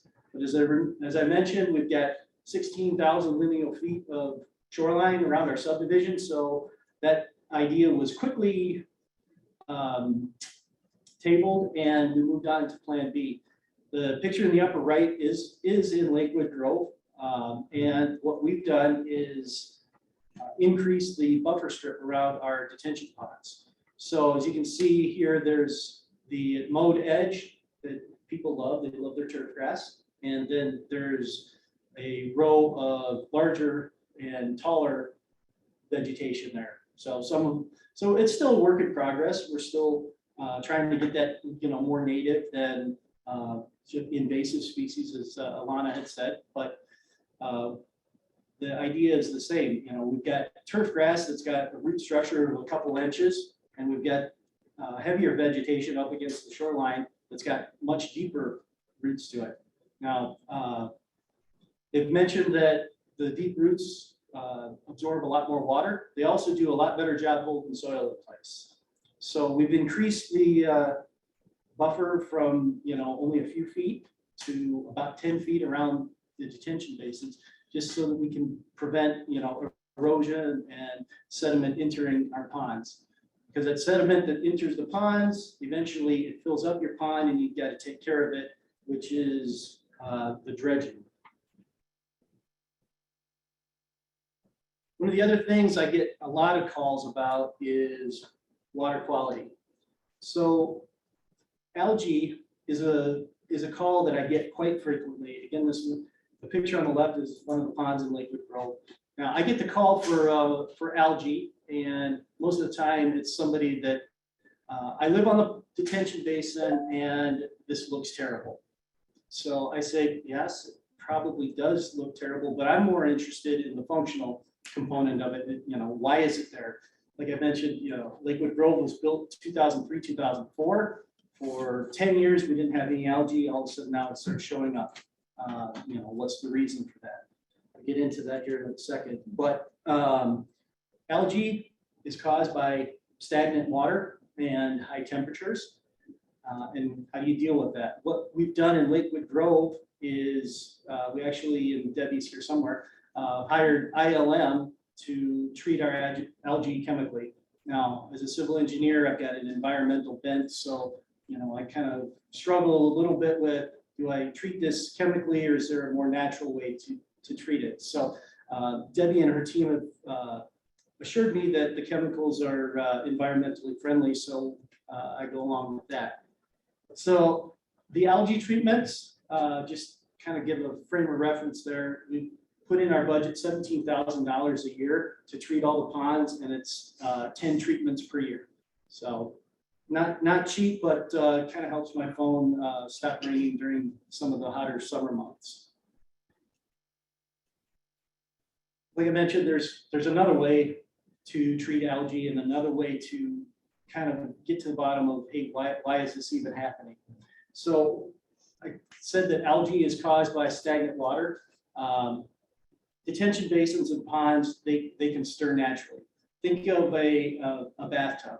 I mentioned that our pond has water, and then the bottom, think of a filled bathtub. Now, if you start putting water in your bathtub, all that water starts stirring up, right? But if the bottom of the bathtub and the water was, this high when we started, and then all of a sudden it's only this high, well, that water just doesn't have enough, doesn't have the same space to stir up and prevent that algae. So what I just described is the sediment building up in the bottom of your bathtub.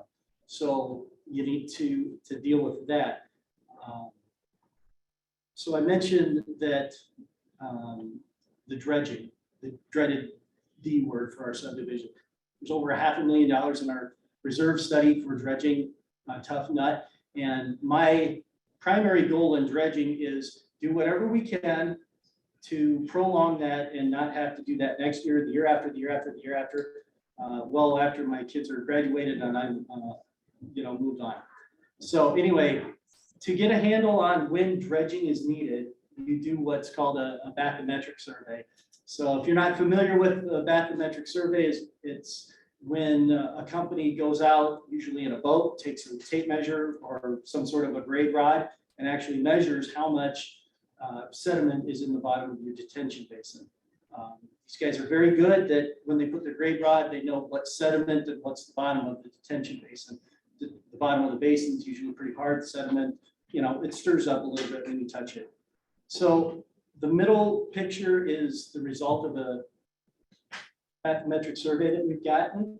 And what we found out was one of our detention basins, this is just pond one, we've got a water depth of just about 5 feet, and we've got a sediment depth on average of 1.2 inches. Pretty good for 20 years old. And 1.2 inches doesn't necessitate dredging, if you ask me, but this helps us establish the baseline, because we're going to have another bathymetric survey done probably in 5 years, just to see how the sediment is building up over time.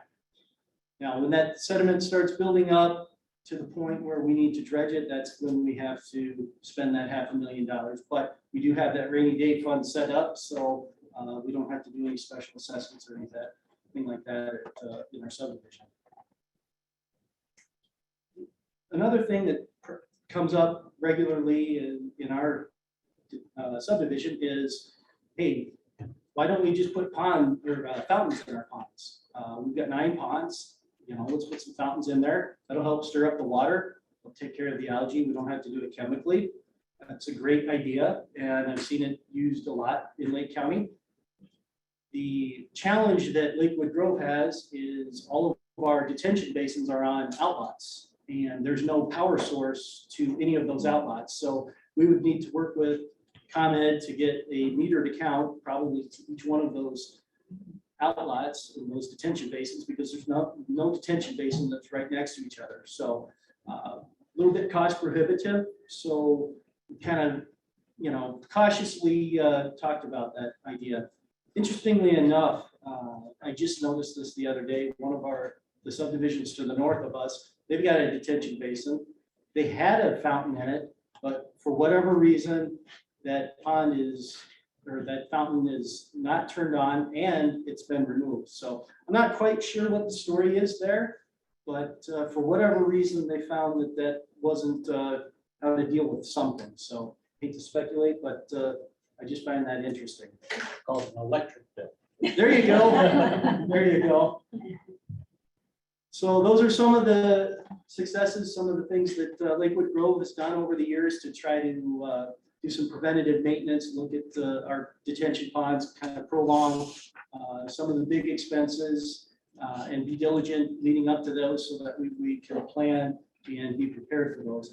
As I mentioned, having a plan, an annual budget and a 30-year reserve study is a great place to start.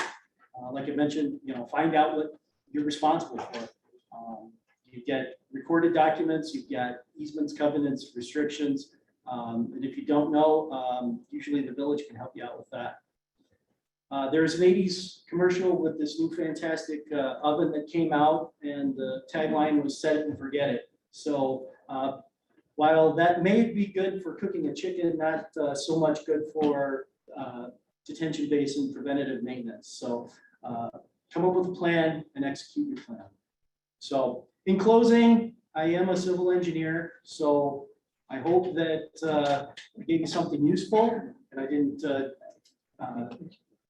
make everybody die of boredom. Got my contact information out there. I'm happy to help if you guys want to reach out to me at any time. So that, thank you very much. Yeah. Our HOA was formed in 1958, so does any of this plan requirement impact anything before 1992, when the ordinance was adopted? One more time. Just want to make sure I We understand. have detention ponds that were built before the ordinance was adopted. Do we have to have a plan to deal with infrastructure that was in place before the ordinance? So the ordinance requires the long-term plans that get recorded. So if you're before that, that's the interesting case, right? 1992, Exactly. ours was built in 1958. So a lot of times it goes back to, you know, who owns the property. We mentioned, you know, our subdivision, they're all on outlets, it's the HOA. I've seen a lot of older subdivisions with ponds that, you know, the ownership actually goes to the middle of the pond. So it can be a lot of different ways. I've seen each owner is responsible for their specific shoreline. By the ordinance. No, by the. Just plat. by plat. So by the ordinance, and Brian, you can correct me if I'm wrong, but doesn't address anything that was pre-1992 as far as maintenance is concerned. So the village doesn't have a plan, and neither do we, then maybe we don't need. And then you get the other scenario where, you know, if nobody's doing it, you know, then it degrades and, you know, Yeah, I'm sure you're dealing with the same thing that, hey, there's algae out here. What do I do about it? Hey, you know, there's mosquitoes out here, you know, what do I do? But we're not violating the ordinance. Okay, that's correct. Would a dredging project qualify for one of your funds, shared funds? I can't outright say no, but it is a harder write-up because it comes under the water quality only, you know, which was in the middle range of the scoring profile. So you'd have to have a very good write-up. And that's where, speaking with the grant project manager, if there's a way to adjust and not just do just a dredging project, you know, maybe there's an opportunity to try to proactively think about, is there a way to provide a bit of a treatment train to get some of that sediment before it hits the pond? And maybe by excavating out a little area to create a forebay where there didn't used to be one, now you've got some stormwater storage. That stormwater storage component is a better fit. But dredging in general is not, it's a hard write-up to effectively get, but it's going to depend on whatever else gets submitted that year. Why quality instead of quantity? I mean, Well, because you've got a water surface here and you can't put anything in there. The water surface, you can't store more water within the water. Right. And your sediment is below. Right. It's still going to be water when all is said and done, because that normal surface is established by the outlet pipe. Right. So you don't get volume or stormwater capacity unless you have a basin that drains completely down, but then you've probably seen the sediment already. I have a question from someone on Zoom. Lori Goldberg, if you'd like to unmute yourself, please.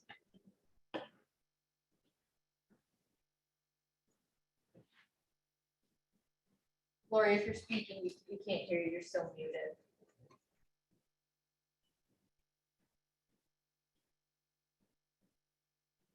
Okay.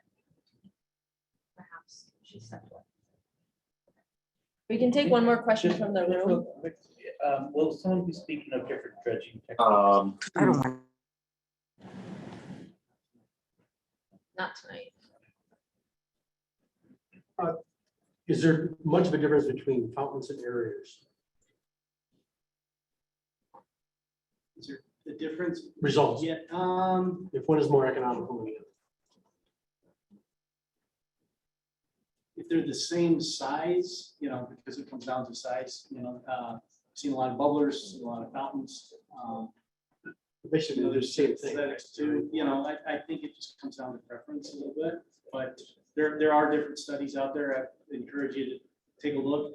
A lot of written material for everybody, how much they can treat, you know, and benefits from them. And there's really, can you think of a condition of any existing pond that really would not perform better with either, whether it be an aerator or bubbler? It's going to prolong time before it needs straight, correct? The bubbler or the fountain's not gonna do anything for dredging, because again, you're talking about the sediment that gets in there either from the shoreline banks or either carried through a pipe into your pond.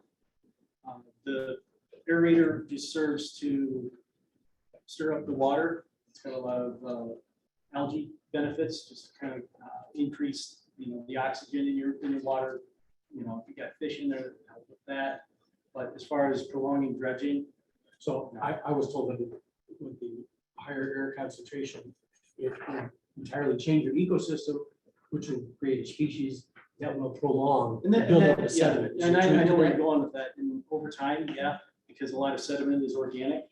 So if you can increase some of those other nutrients in there to interact with those, but that does take some time too. Okay. I got a just a question. Do you have any kind of public education for your residents about explaining to them, like, you know, what you're doing with the ponds over a year? Because the thing is, I'm finding there's a lot of resistance. People don't really understand, oh, I have to pay this amount of money to be able to do it. Do you have any kind of ongoing education or information that you supply the residents? Yeah, and to your point, if I could get all of the residents not to dump their yard waste into the ponds, that would be wonderful. So we struggle with the same thing, and we've got both our quarterly meeting newsletters that we include information in regularly. At the board meeting, you know, this is a topic near and dear to my heart, so I bring it up regularly. And we've also got, you know, kind of sporadic newsletters that we distribute throughout the year. But, you know, it's mixed success. Yeah. Okay, final question, we'll move on to Debbie. So you you were indicating that in your association, you have a significant amount of buffer zone across all of your ponds collectively. So my question is twofold. One, how often do you do a prescribed burn? And secondly, when you're not doing a prescribed burn,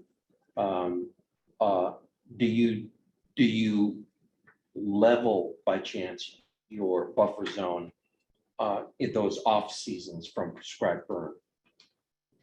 So, and Julie, you can step in because this is your forte as well. But as far as the buffer zones for our detention basins, we've taken the approach to chemically treat those because they're, you know, 10, 15 feet wide around those. And it's just more economical for us to have them treated that way, like from a company like McGinty, Tallgrass, something like that, you know, just to do the selective herbicide treatments for invasive species.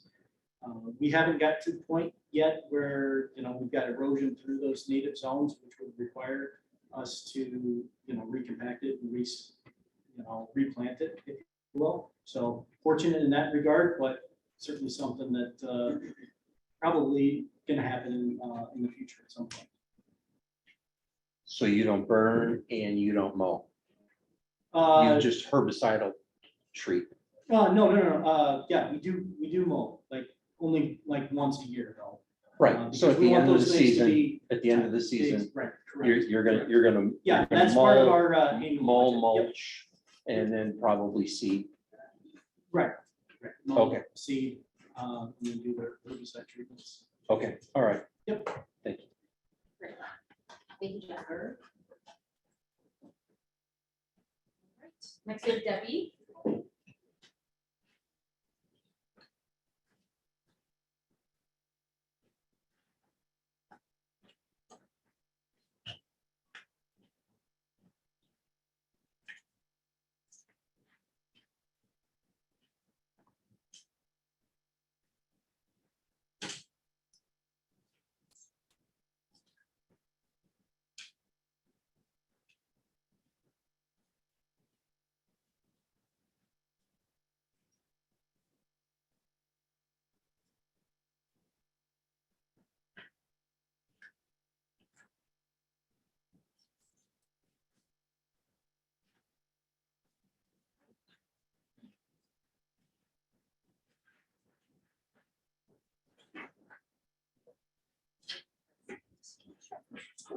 So Debbie has an extensive background in client relationships and project management, working in the large corporate environment.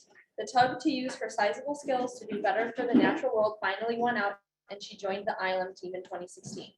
This was a huge win for ILM, since her focus on customer service and her abilities to lift her team up have created an exceptional team of account managers.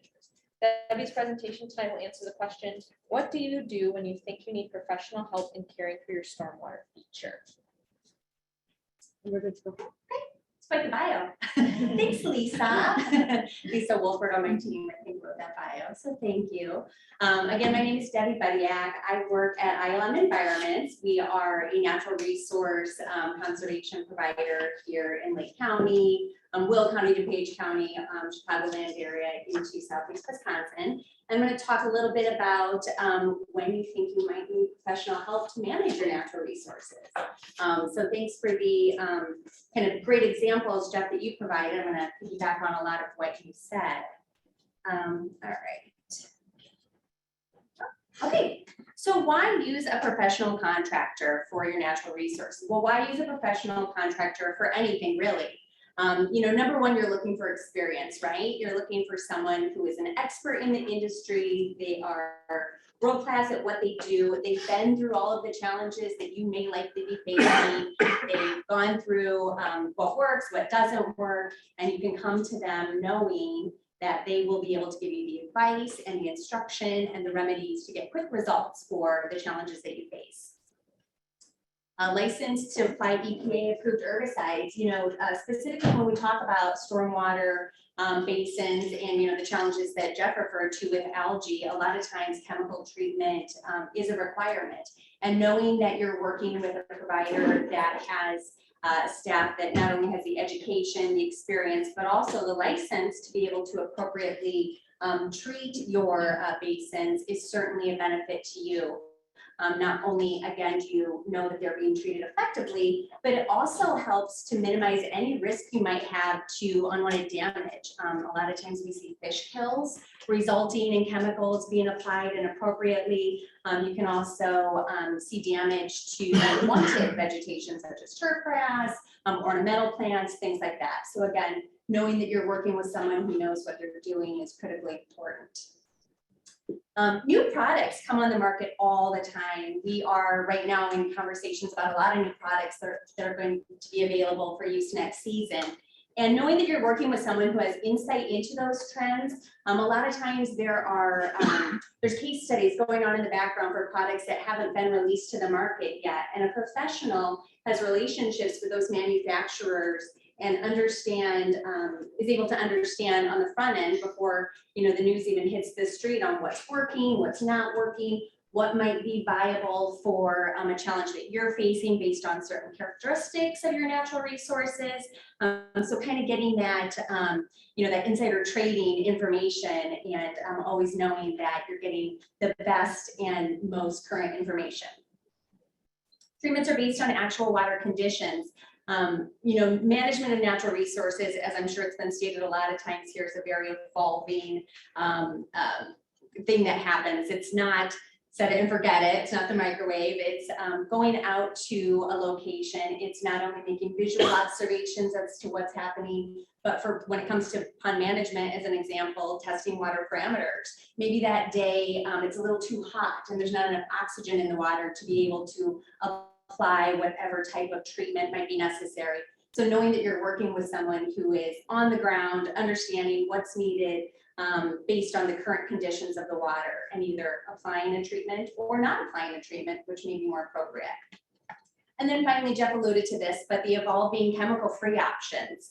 You know, as stewards of the environment, we struggle with chemical applications all the time, and we're always looking to find chemical-free options. And again, just knowing that you have that advisor to be able to inform you on what options might be available, what might be viable for your particular situation, the results you might be able to expect from it. Again, just knowing that you've got that expert in the room to be able to guide you.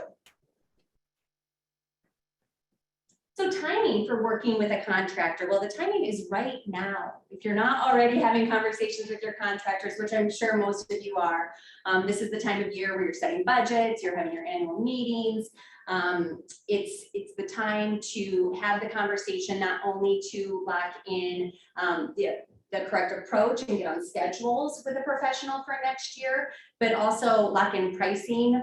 As a lot of you may know, there's been a lot of fluctuation with pricing on not only products that include oil, but any sort of chemical from pond management to treating buffer areas, etc. Very volatile. So get that pricing locked in, have those conversations now. It's also a great time of year too, because those woes of this past season are top of mind. You remember all the residents that called you about algae, you remember all of the challenges that you had, and you can have a very clear, forthright conversation with either a current vendor or maybe a future new vendor about what your expectations are, what challenges you had, and it's much better than waiting until the spring when you don't quite remember, was it a challenge last year, wasn't it a challenge? And then along with that, you know, talking about getting the contracts locked in, making sure that you get started right at the beginning of the growing season on managing your natural resources is so critical. A lot of times we have clients who wait to call us until their ponds are completely covered in algae in mid-July. And at that point, it's really hard to backtrack and undo a lot of that. There are solutions that can help, but just getting in front of it and being proactive is certainly something that a professional can guide you through. Consensus. Is this an issue for anybody in their HOAs? Getting everybody on the same page? No? This is probably the biggest challenge, making sure that you have clear direction on how you want to manage your natural resources. It could be the difference between the folks who live on the pond and are very interested in visual aesthetics, or it could be the folks who have grandkids and they want them to be able to go and fish in the pond or detention basin if there's fish in those basins. But those require very different management approaches. So my recommendation would be to get aligned, get it written down, create a management plan, maybe a multi-year plan as Jeff talked about. Those are certainly very helpful when you have board turnover and making sure that you have a consistent approach and that the investments you make now can take you into the future and you're not constantly changing the wheels on the bus when you're flying down the highway. So getting consensus obviously is very important. I would say too with that is one main point of contact. I work with a lot of HOAs who have a distribution list that I communicate with that has 15 people on it. And if I need approval for something or have a question, I have to wait for 15 different responses to come back, which delays obviously us being able to get out and make decisions and make improvements and get results for you. So one main point of contact to provide that clear direction, but then along with that, communicating appropriately with everybody in the community, the board, the residents, a lot of HOAs now have Facebook pages, you've got monthly newsletters. A lot of vendors provide a service report of, or a summary sheet of the services they provide for every visit. You could consider sharing those with your board or your community. Invite your vendors to board meetings, either in the spring or the fall, and have them be available to answer questions, concerns. A lot of what is done and the reason why you're hiring a professional is because it's not common knowledge. What is done and the chemistry behind everything that happens in your natural areas is not something that the common person is well versed in. So get that expert to come to your meeting and allow questions to be asked and a forum for all that information to be distributed in one place where everybody's hearing the same thing.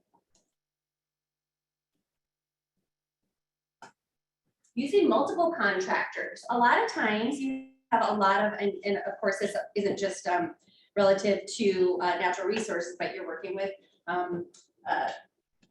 pavers, you're working with roofers, you're working with gutter installers, you're working with all sorts of contractors. When it comes to natural areas though, you've got the water, you've got the land around the water. So a lot of times we find that there are multiple contractors managing these natural resources. I met with a client this summer who had a vendor that managed the water, they treated the pond, then a different vendor managed the cattails in the water, and then different vendor managed the buffer around the water. So you can see 3 different people managing a very interconnected area. It opens up a lot of questions about who's responsible for what. Certain tasks might not get completed because there's not clarity on roles. So if you do have multiple contractors, and they can be a very good option depending on your intent. But make sure that it's very clear who's responsible for what.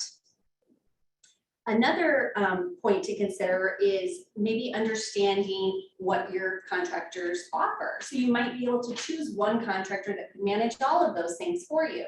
That then allows you to have a holistic approach to management of that natural area versus a piecemeal approach where this one thing's being done this week, and then we want to do this thing, but the person that did the thing the week before could have been done at the same time. So not only can it be easier for you to manage one vendor, it can also help you save money because a more holistic approach can be taken.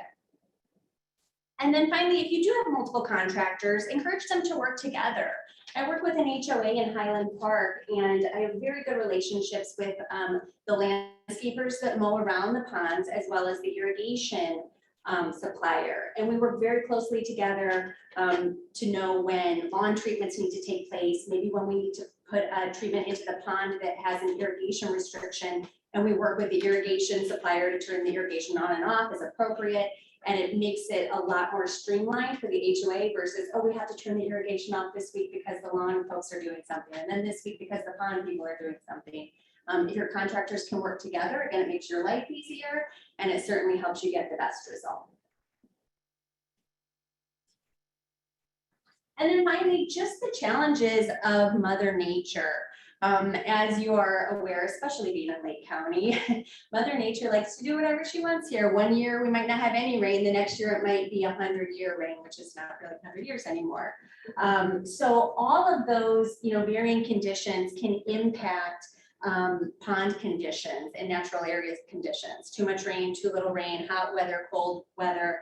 Working with a professional, they can very quickly identify the factors that influence or that will be a result of those varying conditions, and they can pivot the management approach to very quickly get you results. It's not a recipe that stays the same every year. Sometimes we have to add a little more of this and take away a little bit of this. It really is a fine-tuned approach that, again, working with an expert who has industry experience, who's gone through similar challenges over the course of the years, they can really guide you and help you with not only improving the health of your pond, but the longevity of the investments that you make in it. That's all I have for slides. Questions? Any questions from the audience in person? Okay. Any questions from the folks on Zoom?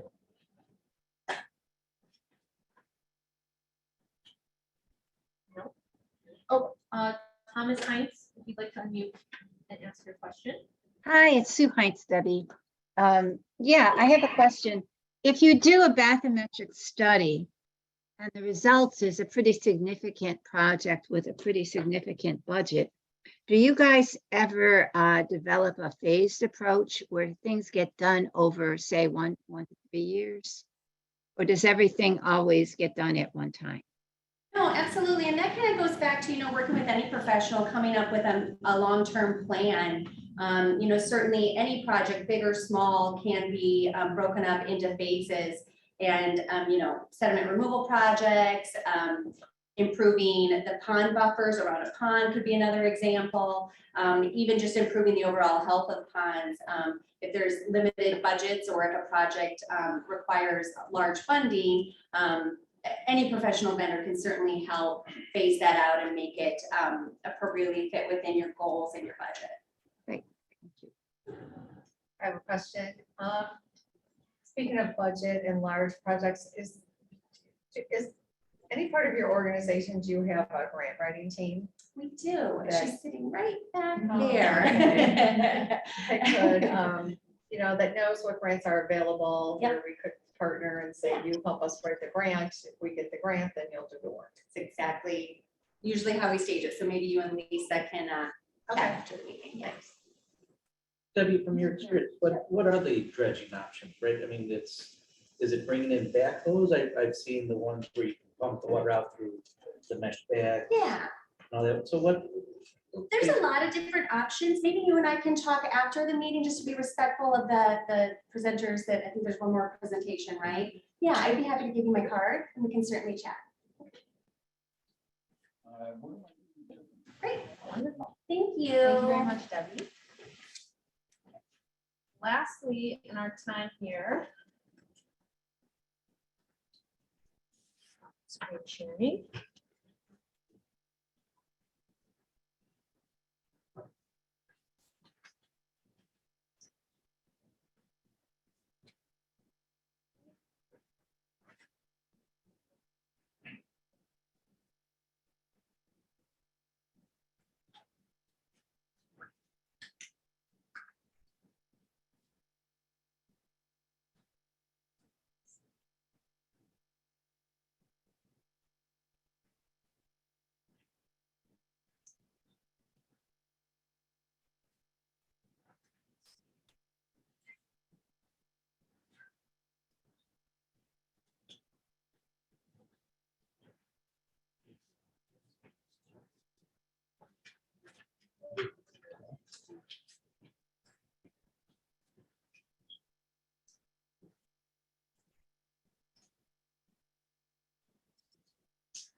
John's not have any slides, but I'm gonna leave this up so you don't cause more technical difficulty. Okay. Good evening, folks. You all hear me at this voice level? My name is John Bickley. I'm with the law firm, Holy Ship and Nesbitt. My bio is in the folder where I see it. Most people don't have the folders outside the table. I'll tell you a little bit about myself. Practiced in law since 1978, and everything from judge advocate, Marine Corps, major, insurance defense, plaintiff's person injury, the whole ways lawyer for 5 years, 15 started cases. Mid 1990s, though, I started gravitating to the association law. My firm now represents over 5,000 community associations in Wisconsin, and Indiana. We used to have a divorce division, PI. We got rid of all that. All we do now is community association. I'm going to talk a little bit about stormwater related legal issues. I'm sure you've heard a lot of science, so I'm not going to get into it hardly at all. Just basic stuff. Everybody knows that before development takes place, the rain soaks into the ground. And, thousands of years. Once the developers come in, however, and start putting down streets and sidewalks, buildings, all of a sudden this changes. And all of a sudden you need a drainage plan. More specifically, the developer needs a drainage plan in order to get the necessary permit to start the construction. Now, as far as the permitting is concerned, my understanding is that the Lake County Stormwater Management Commission does the inspections and grants the permits. They're regional, entire Lake County. However, individual municipalities, if their employees attend some classes, they can become certified.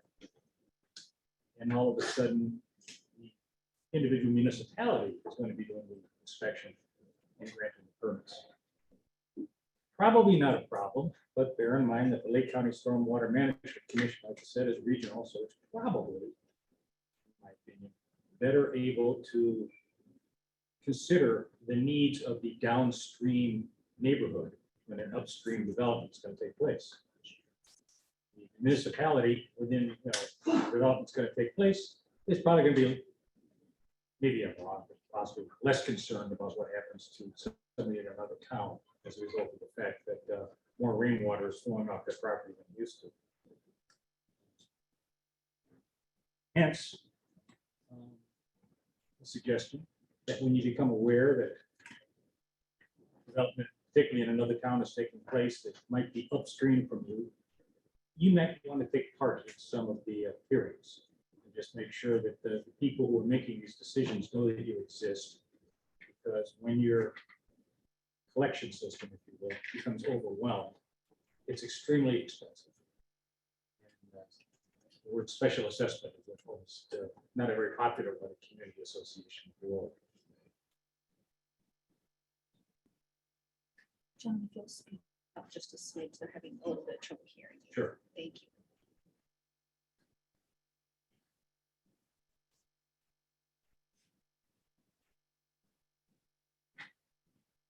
Very basics of drainage systems, retention, water stays in, detention ponds, restrictors, grading.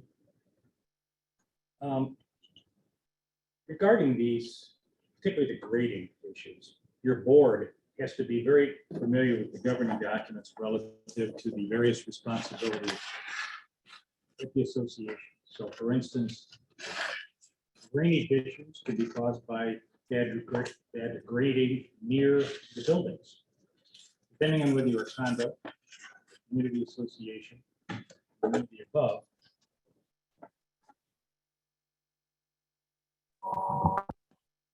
Different groups of people have different responsibilities. So for instance, if it's a townhome association style place, the unit owner may actually own a small bit of property around the unit, in which case it's likely he's responsible for the drainage. In a condo, he definitely does not own anything. The condo is going to be responsible for the drainage. Certain aspects of the condo may be something called limited common elements, which the board has the discretion to make the unit owner pay or pay it itself. So as board members, and I'm assuming most of you are board members, it is vitally important that you understand these distinctions. This is one of the more common problems I see with board members. They have these declarations, and the declarations identify things which has to be maintained in one section, and then in a completely different section talk about who has to pay for these things that have to be maintained. So the obligation to maintain something is not necessarily equivalent to the obligation to pay for it. It's something that you need to be cognizant of. Expenses pertaining to, say, retention, detention ponds, and associated piping. It's necessary to budget for these things. That's responsible board budgets, erosion control, rock, algae, fountains, buffers, restrictors, chemicals, landscapings in the areas of the ponds, keeping people, trespassers out. It's an extremely common problem that I'm facing for some reason now. Mosquito abatement, dredging. These things are all very expensive, and you have to budget for them on an annual basis. But probably more importantly, you need to budget for it on a long-term basis as well. The law in Illinois says that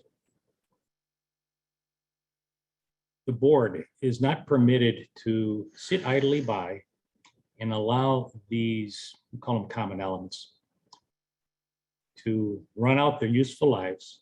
And then when they need replacing, dump the responsibility for paying for that replacement on those unit owners who happen to be living there 20 years from now. All of a sudden, special assessment.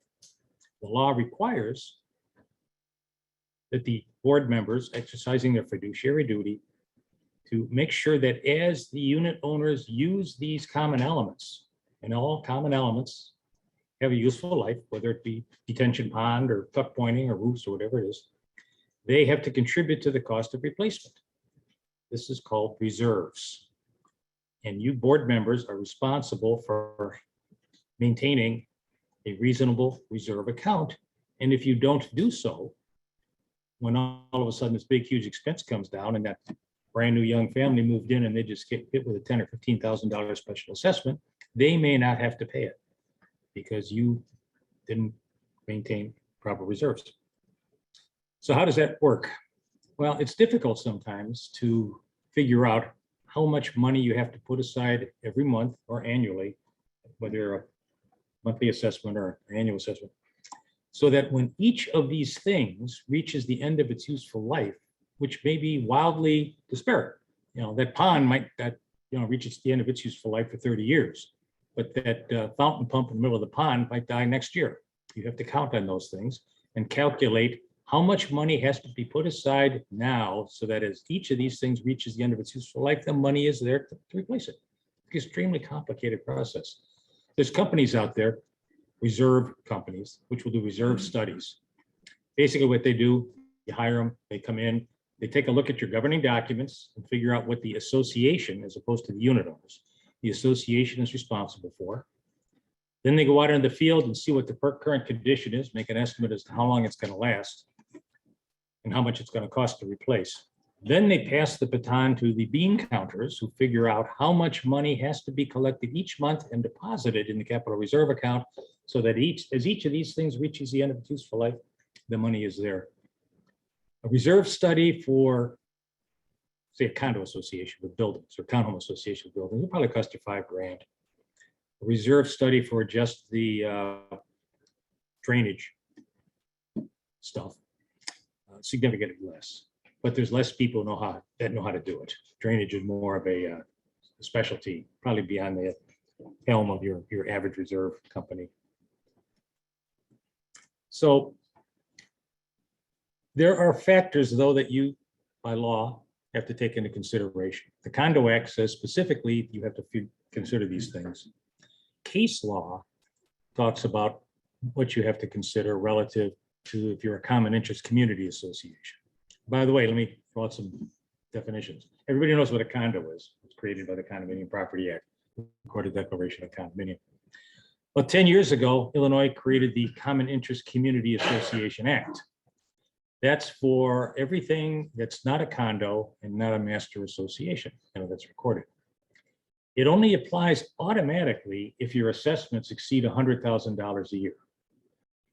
However, the board, not even the unit owners, the board can vote to adopt it on just a motion. And I highly recommend that if you are a common interest community association with assessments of less than $100,000, you adopt this thing. It was modeled more or less after the Condominium Property Act, which is a good thing because the Condo Act's been around for 40-something years. And there's a lot of decisions on it. It's predictable and everybody knows which way the courts are going to go. And it works. It works for community associations. Before the Common Interest Community Association Act, you were governed by the Not-for-Profit Corporation Act. So all of a sudden laws pertaining to charities are being applied to the dog wrapping in the common elements, people not picking it up, that kind of stuff. So it just didn't fit. But the Common Interest Community Association Act does.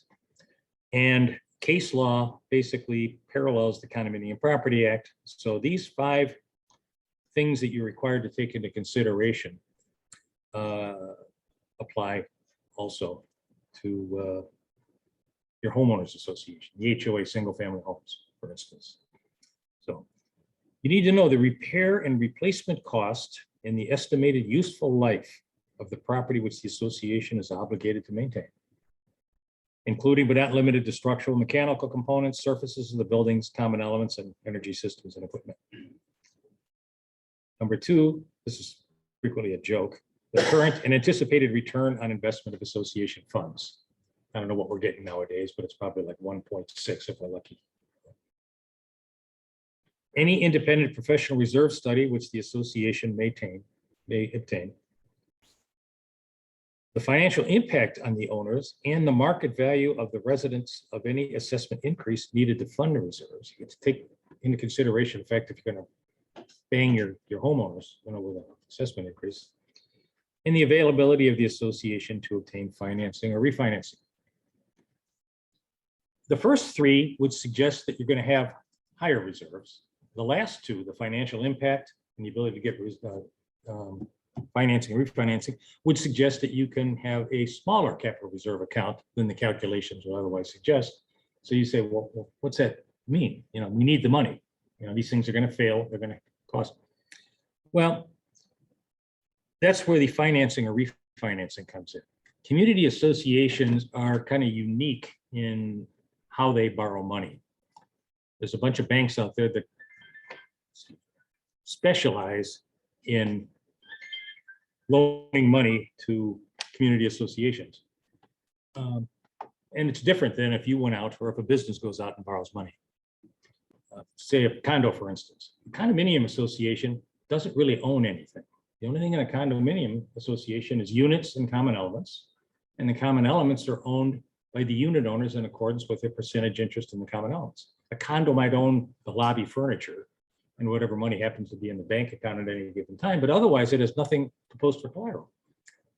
So the banks will accept an assignment of assessments, and they will accept this from condos, common interest community associations, as well as non-common interest community associations. Phone is going nuts, and I don't know why. I apologize, folks. So the way it works is Wintrust, they're one of the leaders. You go to Wintrust and you want to borrow $400,000 to replace something. You won't have to, Wintrust will not put a lien or, on your property. They may make you move your reserve account to their bank, but other than that, you will sign a piece of paper called an assignment of assessments. This means that if the association defaults on the loan, Wintrust simply sends a letter to all your unit owners saying, hey, unit owners, you're paying us now. It's a very secure loan, and as a consequence, the interest rates are low. So rather than levy a special assessment, which may or may not, be palatable for some of your unit owners, you can go to these banks and possibly stretch the loan out to 8 years rather than have to come up with the money now. In this way, your board has bent over backwards to be as painless as possible for the unit owners. A small assessment increase over 8 years as opposed to, all right, everybody fork over $18,000 now by June. So not a lot of people who can do that, particularly nowadays.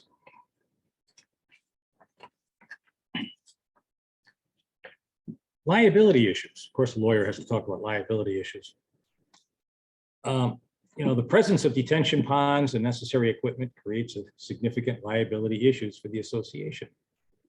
Now, the law in Illinois is such that it's extremely difficult ordinarily to sue somebody because you drowned. Okay.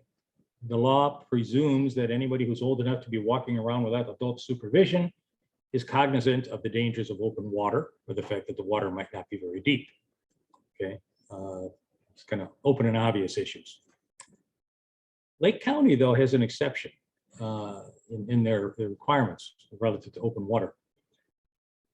If you have a pond, a large retention pond on your property, Lake County requires that you have a shelf around the perimeter of that pond, about 18 inches down and 3 feet wide. So that if somebody falls in the pond, it's a simple matter for them to float, stand up and crawl out, as opposed to some 60-year-old lady trying to pull herself up by grabbing grass. It makes sense. Well, if you don't have that shelf, all of a sudden those laws about how you're expected to realize the danger and there's no liability, they're out the window because you have an ordinance which requires you to do so. If you violate the ordinance, it's a per se negligence. So make sure you're in compliance with the Lake County Stormwater Management Commission requirements.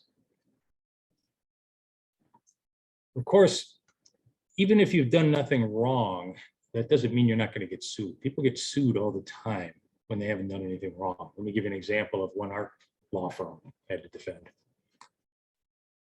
Everybody knows that there's a lot of geese around, and one of the ways to get rid of geese is to lease swans. Okay, put a swan in a lake, the geese stay away frequently. So there's companies that specialize in it. So there's one company, sent it one of its longtime employees, been doing it for 20 years, to deposit the swan in the pond. Well, he chose a kayak for some reason to do this. I'm not sure why, and decided he was too rushed to put his life jacket on. So he climbs in the kayak, takes this, however big a swan is, 30 pounds maybe, paddles out to the middle of the lake, and he falls. The kayak overturns. The swan attacks him, and he dies. The swan killed him. His estate sued the association. What did the association do wrong? It wasn't our swan. It wasn't our choice of a kayak. It wasn't our decision not to wear life jackets. We just had water. Needless to say, we beat the rap, so to speak. We got out of the case, but it happens. You can expect that people will sue you even though you have done everything right. You need to have proper insurance, particularly nowadays. And by the way, Make sure your insurance agent knows that you have, ponds, detention ponds, piping systems. Because a lot of these things are dangerous. The retention pond, it holds the water, and then the water flows out. Sometimes it flows out through a very, very large pipe, big enough for a child to get in. And all of a sudden, it's a deadly situation. They have grates over that, but sometimes the grates fall into a state of disrepair. And you need to conduct inspections occasionally, just if only because you say you can. In my community, I live on a golf course, and the developer built a tot lot across the street from my house in a wooded section. You couldn't see the tot lot from the street. And the tot lot was from here to the wall from a very large natural pond with muck and everything else. Finally, someone figured out that, hey, wait a minute, a sexual predator could hang out by this tot lot in the forest. Nobody would see him. Nobody could see what was going on there. We're talking tot lot, little horsey on a spring, that age. It got taken down in a weekend once realization came just how dangerous the situation was. Kids drowning, kids getting attacked. Another issue for potential liability. Remember the concept that in Illinois, you are liable if you change the natural flow of water to the detriment of your neighbors. Okay. So my golf course, Arnold Palmer design, the 17th hole was like a bathtub. And when it rained really hard, it flooded like 150 yards worth of lake, such that we had to take the tee box, it was par 5, from way back here to the other side of the flooding, turning it into a par 3. We asked Arnold Palmer if we could turn it into a real pond, and he says, well, fine, but take my name off the course. He's not a nice guy about it. At one point in time, the maintenance group pumped the water out of the bathtub. It flowed into the next door neighbor's lower pasture, about a foot deep. We got sued, successfully, by the way. So that is a potential problem. Just the attorney's fees alone probably exceeded what we had to pay to pump his water out. And then you have the people who want to come on your pond. And it's not always strangers, though I have one right now where we don't. Let me address this issue. Relative to these ponds, what happens is the municipality, either through a development agreement or an annexation agreement, tells the developer who's ultimately going to end up owning the pond and being responsible for it. In the old days, a lot of the municipalities would just keep ownership of it, because they wanted to make sure that it was maintained. Now, that never happens. It's always going to be dumped on the community association with severe penalties if they don't. So there's a pond in one of my associations, Montalbano Homes. I don't know if you've ever heard of those guys. It was their development. They went bankrupt. All of their property got put into the bankruptcy court, and they bought it under a different name, Raleigh Homes. Montalbano is now Raleigh. Raleigh bought the property back, but not surprisingly, the lot that contained the pond was missing from the purchase. And then Montalbano, of course, was dissolved. So we now have a pond that nobody owns. Now we've got half the unit owners, you're going to run into this, that want to own the pond because they want to get rid of the buckthorn and keep the neighbors, and I don't mean the association neighbors, I mean other people, from coming on and fishing, but they don't have the authority to do so because they don't own the pond. So all of a sudden, the association has this extra expense. Now we have to untangle the problem of the pond, which has no ownership, which potentially dangerous, certainly going to be expensive to maintain.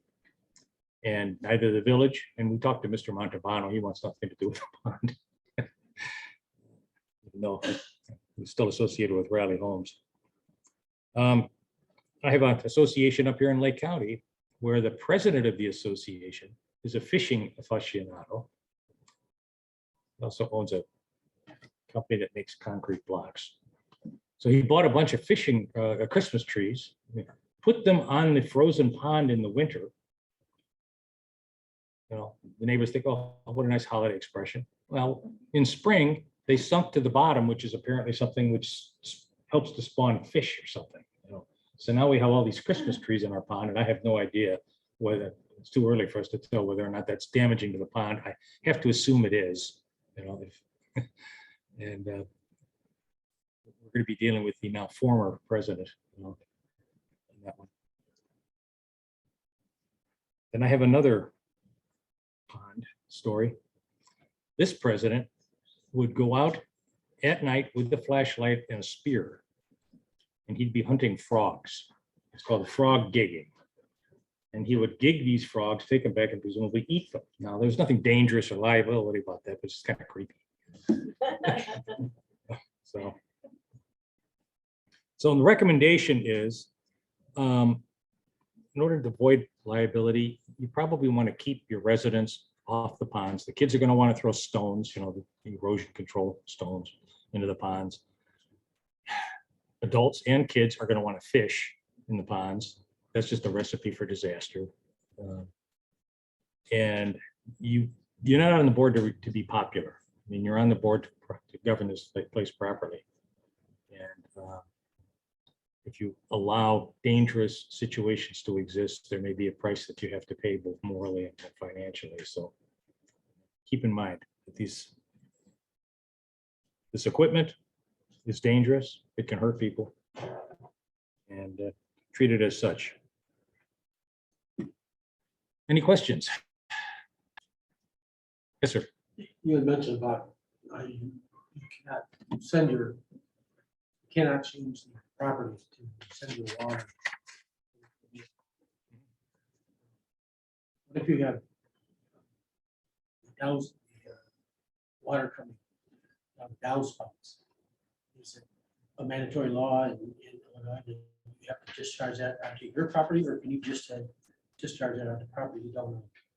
My understanding is that this would be taken into consideration in the original construction plans where this is going. Okay. The village will have approved these original construction plans. And if you change that and extend that downspout with those long flexible pipes, and erode your neighbor's yard, I think you can get in trouble. So even if it was as built that way, but it just happened to extend onto somebody else's property, just continue to let it do that? Simply because the developer complied with the ordinance, which granted the plans. Yes. That's possible to get the village would typically allow that to happen. Well, there's a set of plans, and the downspout goes, and maybe it hits a splash block. And if it happens to flow on the neighbor's property. So it's just a matter of changing the direction. Well, like I said, if you extend it out further than the as-built and obviously cause more erosion in your next door neighbor, then you're individually probably going to have to account for it. Yes, sir. You talked about something about a shelf in a pond. Yes, sir. Is that all ponds? Yes, in Lake County. When I talk about a shelf, it's not like a wooden shelf or anything like that.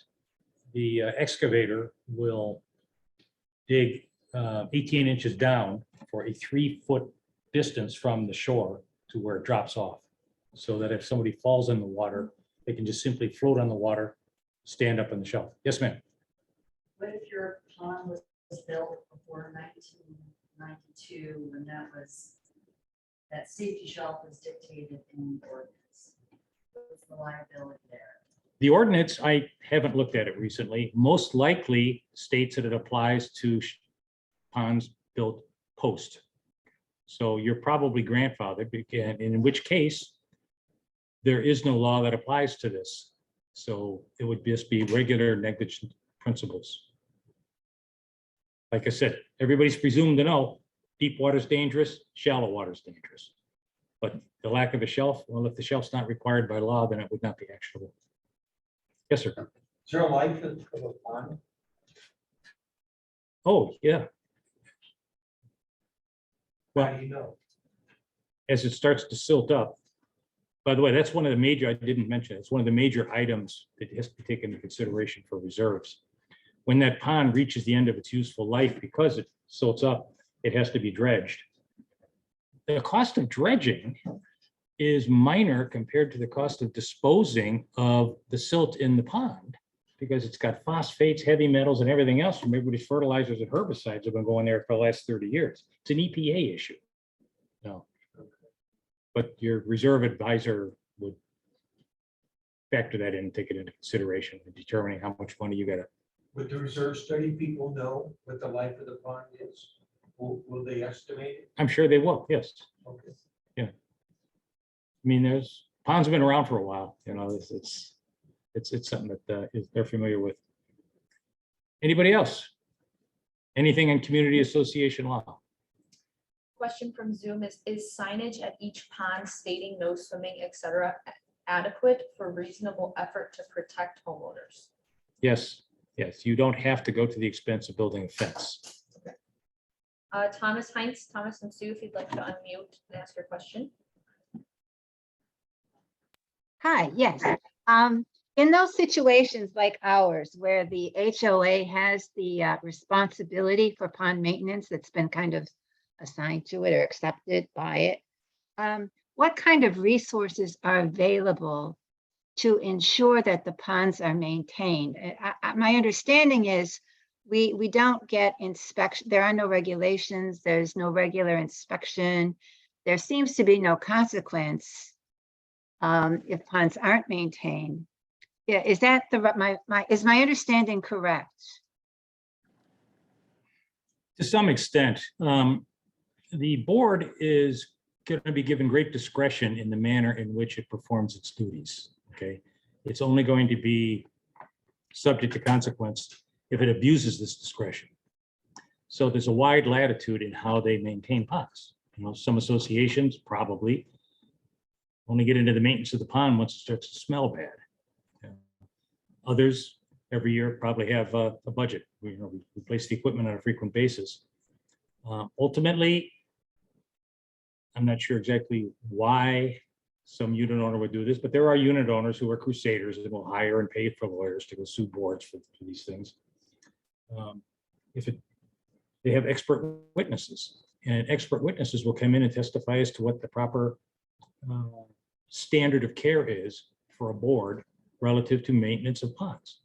And the defense will hire somebody who says, well, the pond, it's a natural thing, it takes care of itself, you know, you don't have to do much. And then the plaintiff's counsel will have this expert who's going to come in and with a regular weekly schedule of what needs to take place. And then the jury, a bunch of non-informed individuals who collectively come up with wisdom, will decide who's telling the truth. So basically, you're saying that, I mean, if the board decides that they don't want to maintain the ponds, it's basically, you know, it would be okay. They can't decide they won't maintain the ponds, but they can decide the level of maintenance that they feel is necessary. So I guess the question is, that's the issue that I'm facing, and I think it's unacceptable. So I guess the point would be is, you know, if you don't start out a lawsuit, is there enforcement that can be done through either the city or Stormwater Management Lake County to be able to at least poke them and be able to say, this is unacceptable, it degrades the property values, and that can have real consequences. Yeah, to the extent that the lack of maintenance is so extreme that it does what you said, the city probably has within the development agreement or annexation agreement, the ability to, what I see is step in and do the job, okay? And then lien everybody in the association to get paid back. So that is, but it's extreme. You know, your average village is not going to want to do that unless it's really extreme. Okay. Ron Friedman, if you'd like to unmute and ask your question.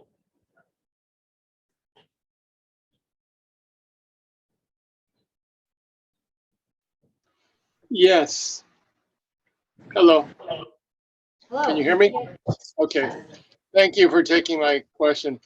So my question is, I'm the president of a small homeowner, a townhome association. We used to have the rights of a detention pond that abuts our property, but but is not on our lot itself. And then a few years ago, there was I guess an opportunity or a sale to take the whole part, because the whole part wasn't ours. It was shared with another association. Well, the other association is sort of non-existent. They never actually formed after the developer supposedly handed off to them. So we were held responsible. So we were entirely responsible for practically. So we chose not to take the ownership of it. Why do we want to take on that responsibility? So it went to the county. And my question is, it does abut our property, but it is now property of the county, and are they liable to maintain that detention pond? And if something did happen, worst case scenario, a kid or someone drowning in it, would we be completely clear of liability? And we are insured, but again, we don't have rights, legal rights to that pond now. Yeah, I'm not sure how the county acquired it from presumably some private party, but I'll take your statement as being true that in fact, the county owns the pond. Well, the county has to maintain the pond. And if somebody drowns in it. What compels the county to maintain it though? Because they don't maintain it. They haven't touched it in 15 years. Well, that crusading unit owner who's going to hire the lawyer to go sue the county on his own nickel. Well, then Because the decks are stacked. The county, if it sues you for something, it recovers its attorney's fees from you if it wins. If you sue the county and you win, you don't get to recover your attorney's fees from the county. Same thing works with community associations, by the way. The association goes after you as an individual, you're going to put the bill for the fees. If you sue the association for anything other than discrimination, which has its own set of rules, and you win, great, you won, but you've spent some attorney's fees doing it that are not recoverable. It's a double standard. Okay. That's helpful. Thank you. Another question on Zoom. Is there a liability associated with allowing fishing in ponds? Should no fishing signs be posted? Well, I recommend that you don't allow fishing just because the mere fact that you're going to have children in close proximity to a dangerous situation increases the risk. So common sense is yes. Now, once again, there are very strong feelings about fishing, pro-fishing, anti-fishing. So you're not going to be popular with everybody, but once again, that's not your job. Are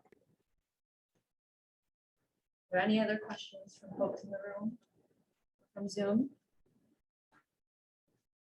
Doesn't look like it. Well, thank you for listening to me, folks. By the way, I have folders out there, and in the folders are links to a lot of legal resources. For instance, a copy of the Common Interest Community Association Act, if you're interested in it.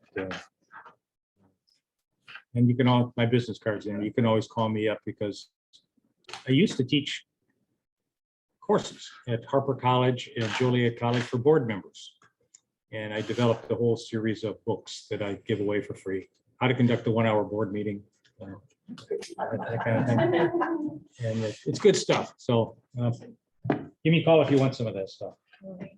I will, for those on Zoom, this will be, his resources will be scanned and sent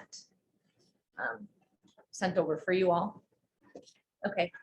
Folks on Zoom, thank you for attending. We're gonna do a little bit of a raffle here for a couple of items that we had at the door. I think one was a weather radio and another one was a solar.